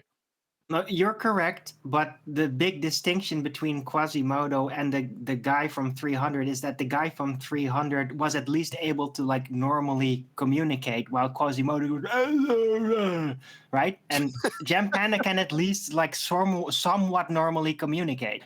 So I thought that. So on that note, I'm going to say a huge, massive, enormous thank you to both Discord and G+ panels for lowering the tone right at the end of this live show.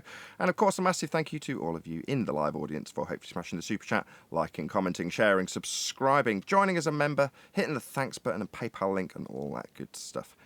If you're watching this after the fact, stay tuned because there's going to be an after show to follow. I've been Nathan Oakley and I'll see you all in the next video.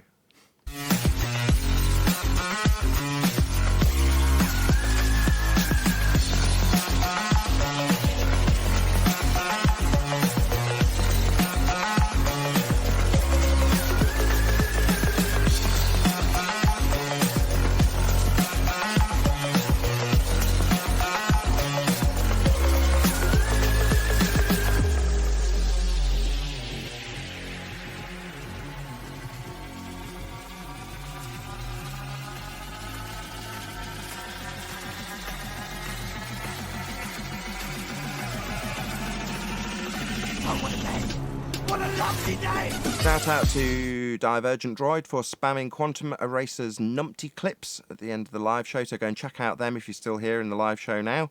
And also shout out to Jim West, who says Sweaty Oakley. Yes, thank you very much for pointing that out, Jim. Really appreciate the support.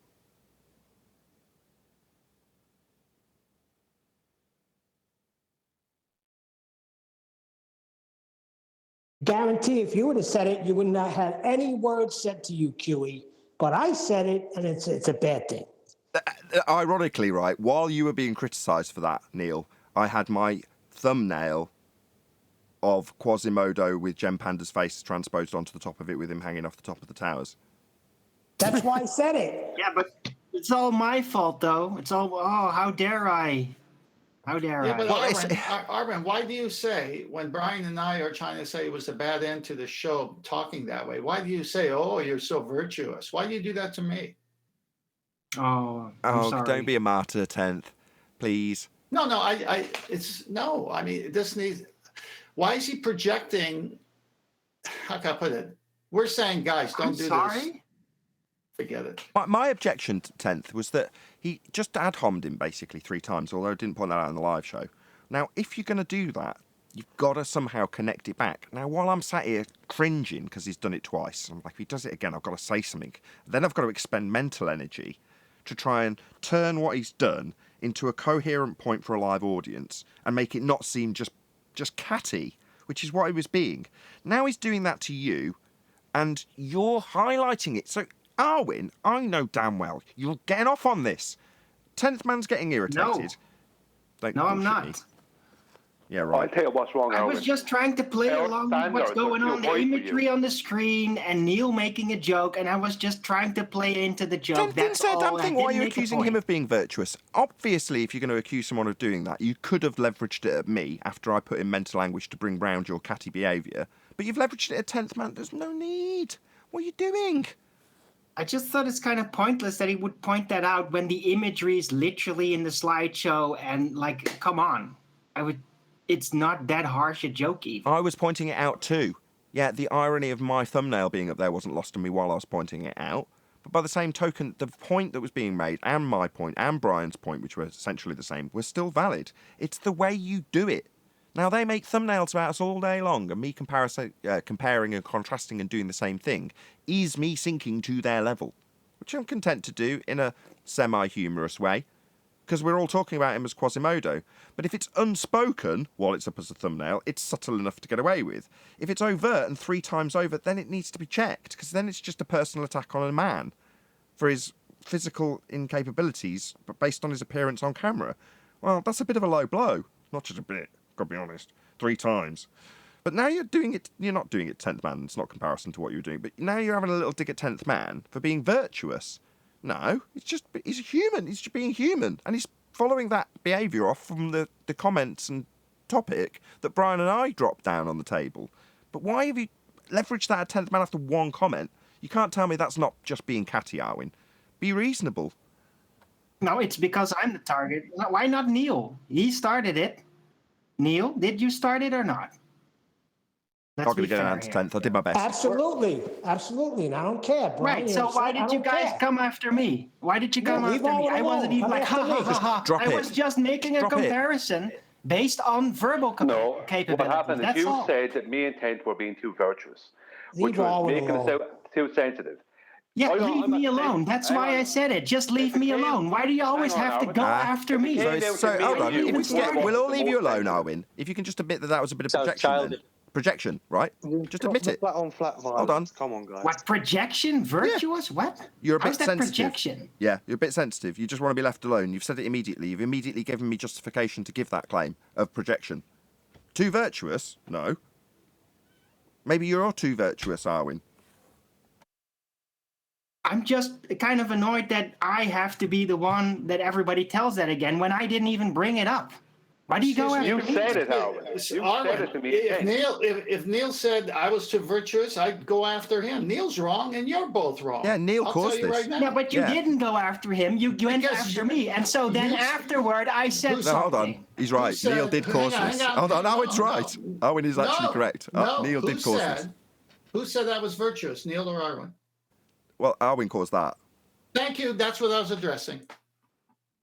Yeah, and why did I say it? Because you went after me, even though I wasn't the one bringing it up. Yeah, Okay, just stop right there. Right, both of you, both of you accept that it's hot and apologise to each other. And Brian just drop already it. addressed me. That's why. Then we'll have a go at Neil. Yeah, bring it on. Come on, Brian. I stood by you with the structural support. I suspect, Neil, I suspect Brian's actually got a point to bring us back on topic with now. I sensed it in his tone. I didn't even hear what he said. Go ahead, Brian. Yes, Nathan, I do. Thank you. Yeah, I don't bring in the appearance of people into this debate. It doesn't matter what they look like. Never has appearance been so important to the world than now. Oh, that's so bloody easy for you to say, Mr. Handsome Irish with all the ladies. Screw you, bastard. No, but the point I'm making is the argument is about the argument. I hold Gem Panda, right, let's say, to what he says, what he does, not what he says and what he does, not what he looks like.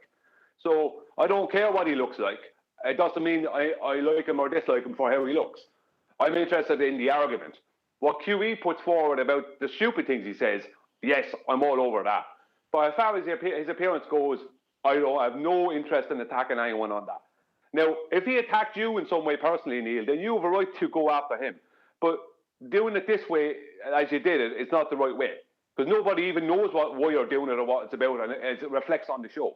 So you should do that publicly towards him, go towards him, even if he blocks you, find some way to get the message to him.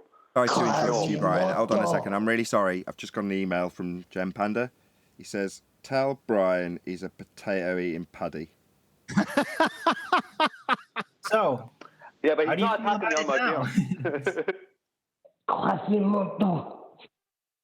That sounds kind of appealing. So what have you got to say to him? That was appealing for a potato. Appealing? That was excellent. You're a chip off the old block. That smashed me. You're a chip off the old block. That is you guys are really good at this. No, that was a good one, Brian. You smashed me. 10th is the best at it, but Nathan has subtle ones that no one picks up on. I barely caught that one. Thank you for highlighting it for everyone to ponder. Just what I want. He's just trying to chip in. What I'm interested in is who started it. Nobody cares. You didn't hear mine. All we care about is Brian's point that when the personal attacks come, it just weakens your ammo. That's all it does. It bluntens your instrument. That's all it does. Who started it? That was really funny when you said that. I was like, me. I fight dirty. I wasn't done yet. I was back on a second grade playground, right? When you get caught doing something. Too funny, man. Sorry, but I fight dirty. Is that Brian. not the standard then? I'm sorry, maybe my child rearing skills need addressing. Is it not the one who started it that should be in the most trouble? No, that depends on the context and how long it's been going. When it just started up, then the one that started is going to be in trouble. If you've been going at it for a while and causing damage, it doesn't matter anymore who started it. On the school ground, as I remember, if someone threw the first punch and the school teacher that had yard duty didn't see it, but saw the reply from the person to the school teacher, that guy started it. And then when they grab him by the ears, why'd you hit him? Well, he started it. Yeah. Those were the days, man. I'm sorry, is that not the standard? Nobody answered me. Is that not the standard then? No. It's not the standard. Look, What does it matter who started it? Oh, it matters. Neil started it. It depends on the school policy, but where I went to school, if you just engage in fighting, you would all be in trouble. Yeah, that's They true. didn't care who started it. Yeah, that's true. But what I'm saying here is, as soon as they started attacking Arwen said, "Well, Neil started it." I was rolling, man. That was a good one. Thanks, Arwen. Yeah, and it was true as well. It's on record. Let's just try a third time. Brian's tried. I've tried to summarise Brian's point 3 times. So Brian's point being that when we're talking about how Gem Panda couldn't address any of the housekeeping questions, he disseminated them into being malformed. He used part of the claim being addressed in one of the housekeeping questions to assert whether or not the horizon should bend one way or the other. But yet, we're going to focus on his appearance? Does that not just seem like weak sauce? I think it does. Brian does too, and he's right. Right, but I agree, and I pointed it out. That's why I started about it, because I think that he was actually using that word on purpose. Like, Gem is doing that on purpose to kind of make you focus on that aspect of him, which would be shameful, instead of going after the argument that he's failing, right? Hold on, you're saying that he's suggesting the argument malformed... We addressed the argument. Hold on. I just want to hear what Ahmed's putting down. Am I correctly picking up what you're putting down here? You're saying that his suggestion that the arguments were, quote, malformed is because he's physically malformed. Is that what you're suggesting? Well, not literally like that. What I'm saying is he's using that word to snap you out of it to make... He's basically using his condition like against... You don't know that. No, I know he has that in him. Malformed. We use the word malformed. What does that make us? My condition? But we rarely use it. Did have broken Especially ribs not when I when asked we're to use that cornered word, in an so argument. Arwen could have a point. Yeah, I'm confused now. What? You're linking now it you're to divining. his actual condition. Right. Yeah, that's strange. Say again. Hold on, guys in G+. Hold on. Go ahead, Jim Jam. Great name, by the way. I'm just saying, right? You're actually linking it to his condition. I think that's a bit strange. I thought where you were going with it, that he actually brought that up as a diversion tactic, just to make you not concentrate on giving the housekeeping questions and just ignoring the fact that, you know, his attempt at calling them malformed questions. Right, that was exactly my point. It's a psychological distraction technique from the actual debate to pull the onlooker's eyes onto, well, him. It's called it's just called a hand wave dismissal. That's all it is. Everything within the argument, yes. Everything seems malformed to him. Duh. What are you trying to say? Well, that's just mean. What did I miss? Sorry, are you suggesting that when he looks in the mirror... Back of Notre Dame. What are you suggesting, John?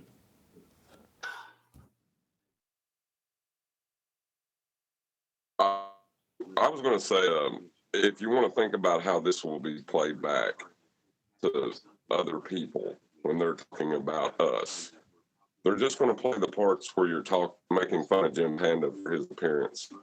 Who cares? They don't listen anyway. No, I hear this criticism daily. No, John's right. I have the same criticism daily. If you're going to tell somebody that they've got to suck your balls after you've destroyed their argument, that is what we'll get focused on, rather than the coherent argument that you spent 2 hours taking apart with them, to the point where they were humiliated and almost at the point of concession, but not just in a high-pitched voice or whatever it is their reaction is. And rather than just pointing out the argument again to make it more concise, you tell them to suck your balls. That's the bit that people focus on. So, you know, it's not like I haven't heard this criticism plenty.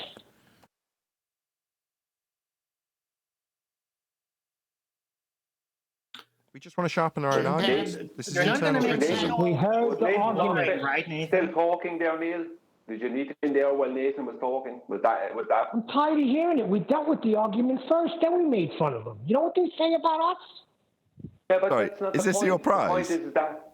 Is it a prize for you? Because they ridicule us and take the mickey out of us and call us names, when we win an argument, do you feel it's a prize that we should be able to? I used to. I just think he deserves it back a little. If I am messing up the show, I won't do it again. All right, Brian? What about, as a Christian, should you not do unto others blah, blah, blah. Well, I was walking like that, as I was saying, Quasimodo. Turn the other cheek. Neil, turn the other cheek in public. You're being sarcastic. Sorry, John, 1 second. You're being sarcastic with me. I'm pointing out that exactly what John put it perfect. People are going to focus on that. They're going to focus on what was said about his appearance. They're not going to focus on the arguments that he put forward or didn't put forward or how good or bad. Does that make our arguments less true? It makes our arguments weaker because people aren't going to hear them. Well, do people in universities, when they have a debate, when one person loses, does the other person start attacking them on what they're wearing or how they look? I mean, who's going to take that serious? People don't take that stuff serious. They literally teabag them in the boardrooms This was afterwards. done Probably. after the fact that we destroyed them with just the housekeeping questions. Come on. Have a little But fun people with are not it. going to focus on that. They're going to focus on the personal attacks. And that's what our opposition are going to use against us. Or they all attacked poor Jim Panda on his appearance. That's what they're going to, that's how they'll spin it. That's what they do. They're spin doctors. You give them anything and they'll use it against you. They'll make sure people don't get, as much people as possible, don't get to hear how Jim Panda couldn't answer the questions. They hear about how on the show we all attacked him on his appearance, which is disgusting. And the world has never been more focused on appearance than it is now. It was very clear from Jim Panda talking what he was doing. He came and said, these questions are malformed. How do you expect the common person to walk up, look at this? Because of the way they are, there's more to it. And because of the time and it's a street type of a thing, they're never going to win because you guys have put the question this way. This needs more vetting out. This is what he was trying to say by the malformed. So he was giving it some context. But that was his escape route for not being able to answer him for years now. So he was wrong. Wait, did Jim Panda show up somewhere with feelings? Is that what I'm missing here? Jim Panda show up somewhere with feelings? Yeah, what did I miss? I haven't been listening. I've been He showed up busy. to Adam and them in Nottingham at the street activism. Showed up there. I don't even know if it's feelings or if it's just a broken record.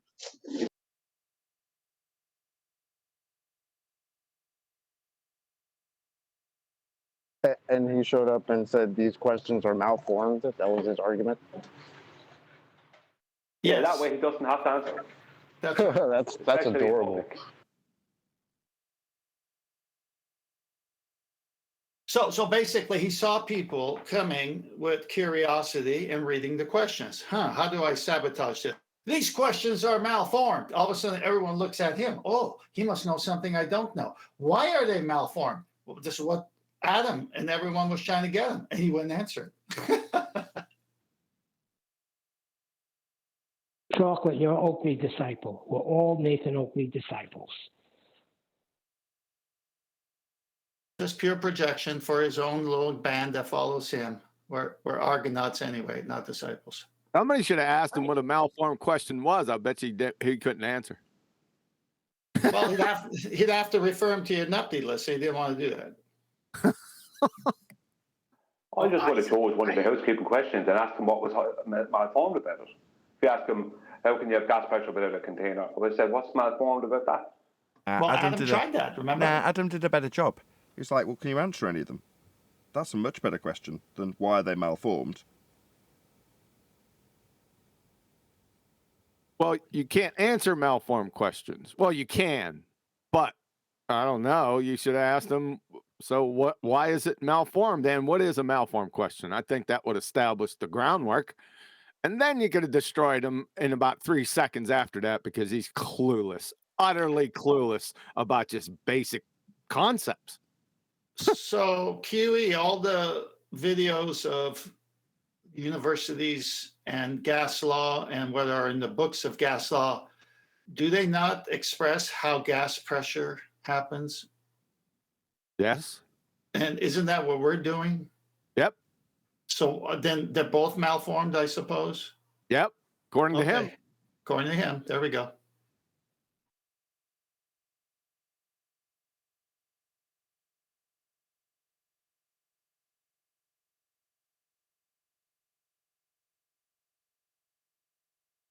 Yeah, it was a really good show. Thanks to Adam's live link from the streets of Nottingham. I'm having a hard time working today. This is so hard, everything. It was good to see Spurs, too. Yeah, it was good to see Spurs. He's just made it to the thumbnail. Yeah, where's he been? He always takes 2 to 3 months hiatuses away. Where you should ask him, where has he been? Bundy's by the sounds of things. He might come back and say water don't exist.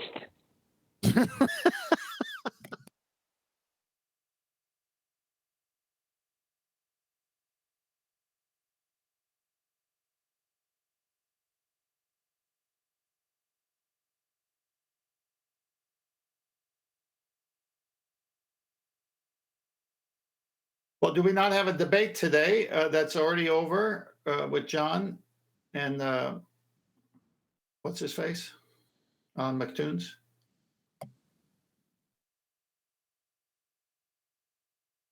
Yeah, it's 1 a.m. in the morning UK time, unfortunately. We have a QE live show today too, by the way. What am I, chopped liver? Yeah, you're a bit late on the promoting of it, given that we're in the after show now. Sleeping. Sorry. Promoting to us. I'll be there. Yeah, there is a QE live show today. I mean, what is the guy, chopped liver? Hang on, that question is malformed, Brian. I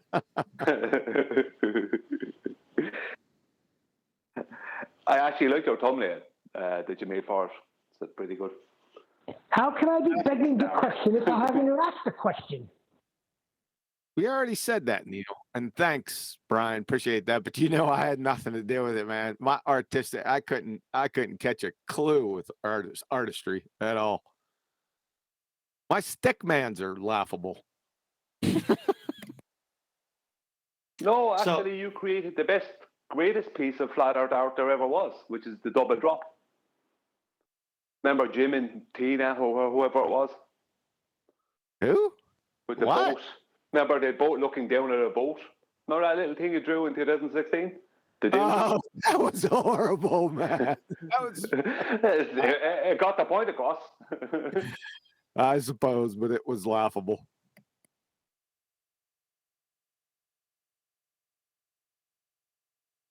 What were their names And again? you still have that?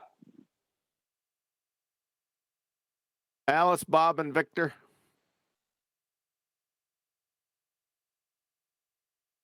I still got it somewhere. Yeah, I'm not showing it again.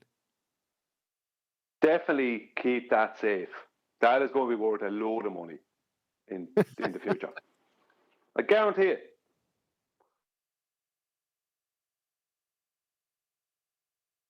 Refractor Courage, are you back on? Yeah, I'm here.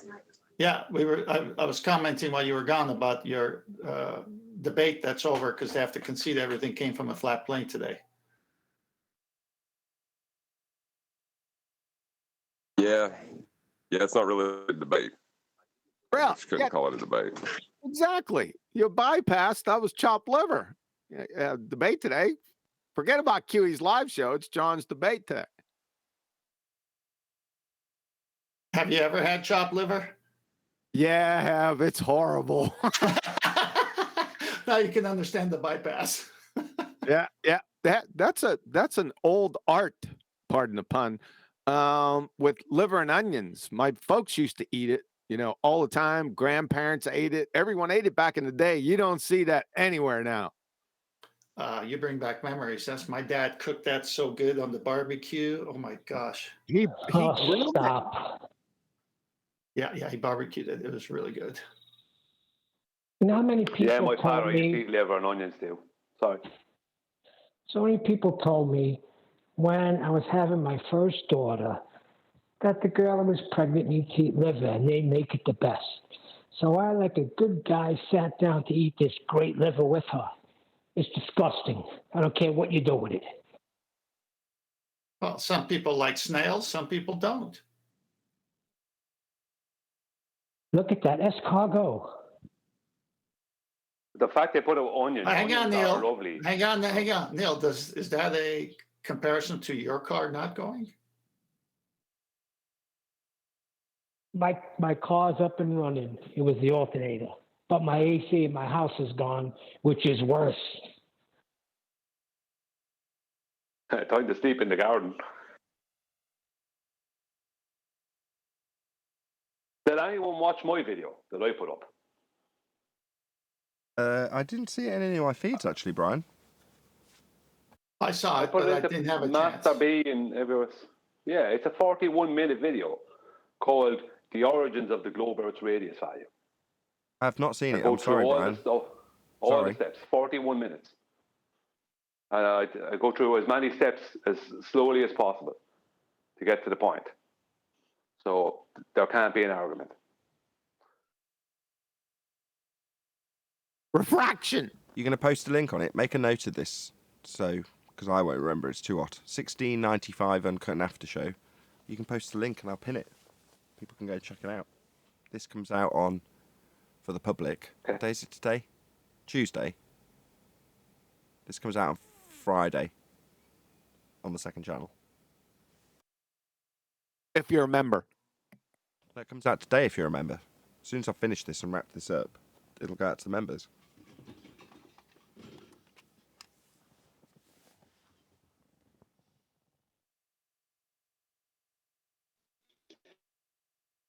Hey y'all, I have a question or I have a proposal. If I'm Okay.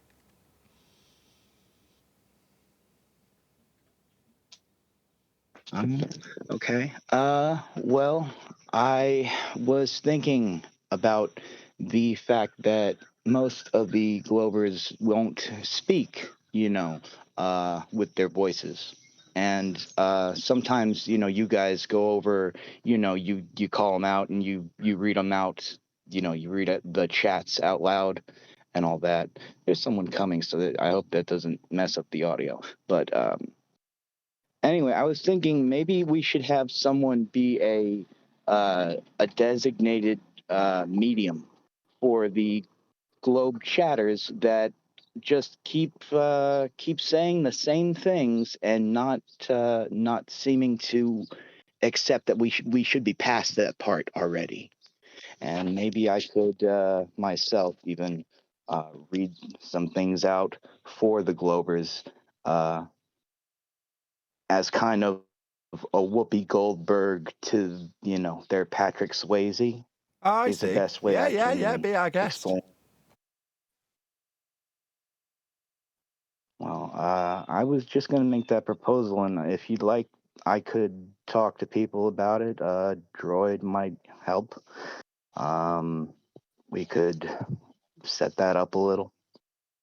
It's either that or I'm just going to, come in and be like, hey, guys, may I be a medium for this asshole? Sorry, for this guy on chat. Did you have a message in mind that you wanted to share with the BC? Today, not right now. I mean, like when I'm just in my, I've been just trying to think about how to put this forward. There's all, there. What do you? When I try to think about specific arguments, it all just comes down to, everything comes back to level, and then they will throw, but satellites, but numbers, but here's a formula. And we've been through it all, and they're the same people. Sure, if you want to present something that you've gone, here's another chat skank, to the extent even if you wanted to, that the panel members do. So if Arwen was doing this for an example, he'd have a trimmed out comment from Phil B that says what Phil B said in the chat, and then we'd discuss it, which is essentially the same thing. But you don't necessarily have to go to that extent, as long as you can basically paraphrase what the fundie was saying in chat. You become automatically the conduit, and it will be welcomed if that's what you're asking. Yeah, definitely. Okay. I will. I'll try to organize myself and my thoughts and come back with it. Right, on cue. Not now, but So, you know. so this Thank you. bastard, I mean, dickhead, I mean, what's the words? Phil Bell, Arwin's got a comment up from him. What does this say? I can't read, it's too small, Arwin. Go ahead. Oh, yeah. Refracted and geometric are not mutually exclusive. That's what he says. I bet he doesn't know what mutually exclusive is.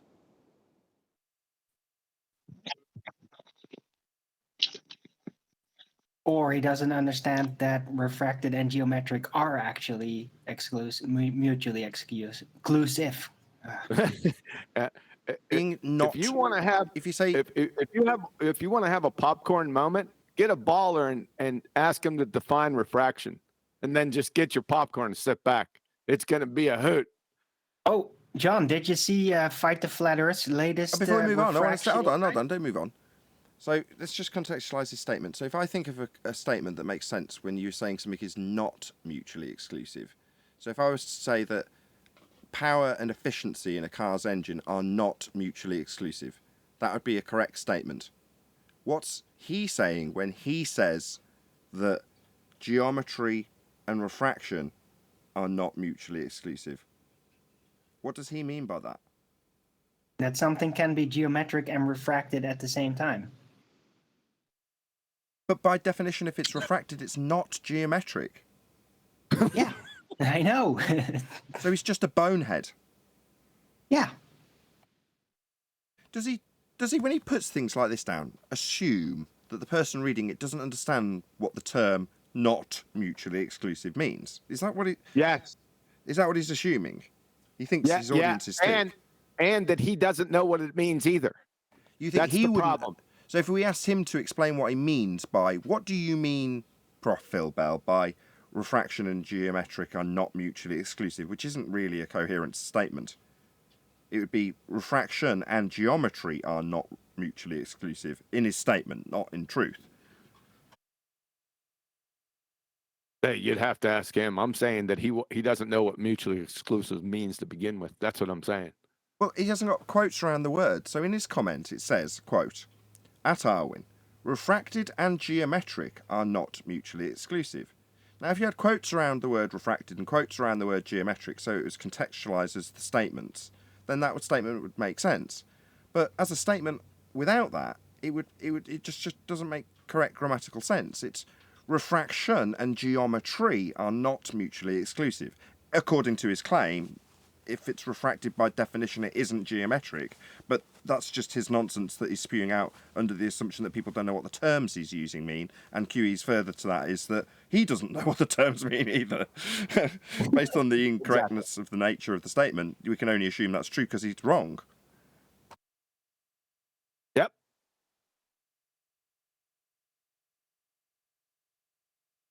And he's saying these kinds of ridiculous types of things all the time in the chat, by the way, even today. Just like this sentence, he does it with a lot of subjects. It's like you're so supposedly having a discussion and then saying ridiculous, totally incorrect things like this. He does it regularly. Okay, so to further that statement, just because by coincidence it's on my slideshow, we've got Al Biruni sat on a flat baseline holding a globe next to a mountain with Phil Bell at the 90-degree point of the triangle that Al Biruni's measuring by backing away from the position that he's measuring to do trig to get the height of the mountain, and the trig's on screen. Okay, so if they're not mutually exclusive, how is this feasible, what's on screen right now? Phil Bell, this is a question for you. If any of the lines are deviated from straight, that would be refracted. So let's take, I don't know, D, the line at D. How can that line be bent? That would be refracted, deviated from straight, and Al Biruni achieve this flat earth height of the mountain measurement if they're not mutually exclusive? Please explain to me how this is possible with refraction if the two are not mutually exclusive, as I would say they are. I thank you. You're never going to get any answers. He's just going to bring up the satellites that he's helped build and launch. That's all it's going to go back to. Right. don't Just gonna red herring it and move on, scattergun. I don't think he's listened to the Numpty clips. Because that one Numpty clip, that signature Numpty clip with him on it, I don't know how he can show his face around here anymore. They're so delusional. They're not aware of their surroundings. Right? I don't know how he can. I mean, that's probably the biggest belly laugher in the mix. That was 38 minutes of pure, I think it was 38 minutes. Every single thing that came out of his mouth was idiotic to the point that it was below second grade basic reasoning. It's clinical level Dunning-Kruger wrapped up in a delusion. It's really bad, dude. It's a belly laugher. Could you state that it was a Phil belly laughter? Yeah, Phil Belland. They're all the same. They all do. They're all the same. I can't believe I'm stereotype fallacying these guys. But can you tell me where I'm wrong? They've been led into a state of mind. No. It's not that you're stereotyping them. It's just they've all walked the same path, haven't they? And we dissect the path and how it's been cobbled. So when you say they're all the same, you could slightly paraphrase that by saying they've all walked the same path and ended at the same place. And they have. So by their nature and by their argumentation, yeah, they are all the same. It's not stereotyping fallacy because we deal with it. We can document it. We can show it to be true. Yep. Anti-flat earthers are what we're talking about. Now, we've created that stereotype for a reason. He says after claiming it's not a stereotyping fallacy. Yeah. And they're globe heretics, aren't they? Yeah, they are. They are absolutely globe heretics. They deny the claim. They're as dangerous as we are. They need to be separated. That's why they're stuck here with us. We didn't just create the stereotype, though. We literally created them. Right. It's not a stereotype because of us. It's not a Sorry, stereotype. I couldn't get my 5 words on Arwen. Sorry, chocolate. Arwen just lacks. Chocolate is measured. All right, he's very deliberate in his delivery. Please give him some breathing room. Go ahead, Chocolate. I am. All I was saying is not that we created the stereotype. We've created them. Literally, their mission is what has come from us doing what we do. So it's not just we created the stereotype and we're just noticing the stereotype. They're doing what they do because of us. Like people like this clown Gem Panda, they don't like people asking questions. So they show up to where people want to ask questions to stop them from doing so, right? Thought police. Mr. Little Thought Police clown, little dwarf, thinks that he's going to tell people to fucking to stop thinking for themselves. Negative. I don't care about his feelings. I don't care about any of these Globers' feelings. Y'all can go somewhere with that. Anyway, I'm done. I'm going to say a huge, massive, enormous thank you to both Discord and G+ panels for making today's very sweaty and hot after show possible. Of course, a massive thank you to all of you in either Nathan Oakley 1980 or Nathan Oakley premiering streams for hopefully smashing the super chat, liking, commenting, sharing, subscribing, hitting the PayPal and thanks buttons and all that good stuff. I've been Nathan Oakley and I will see you all in the next video.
What a lovely day!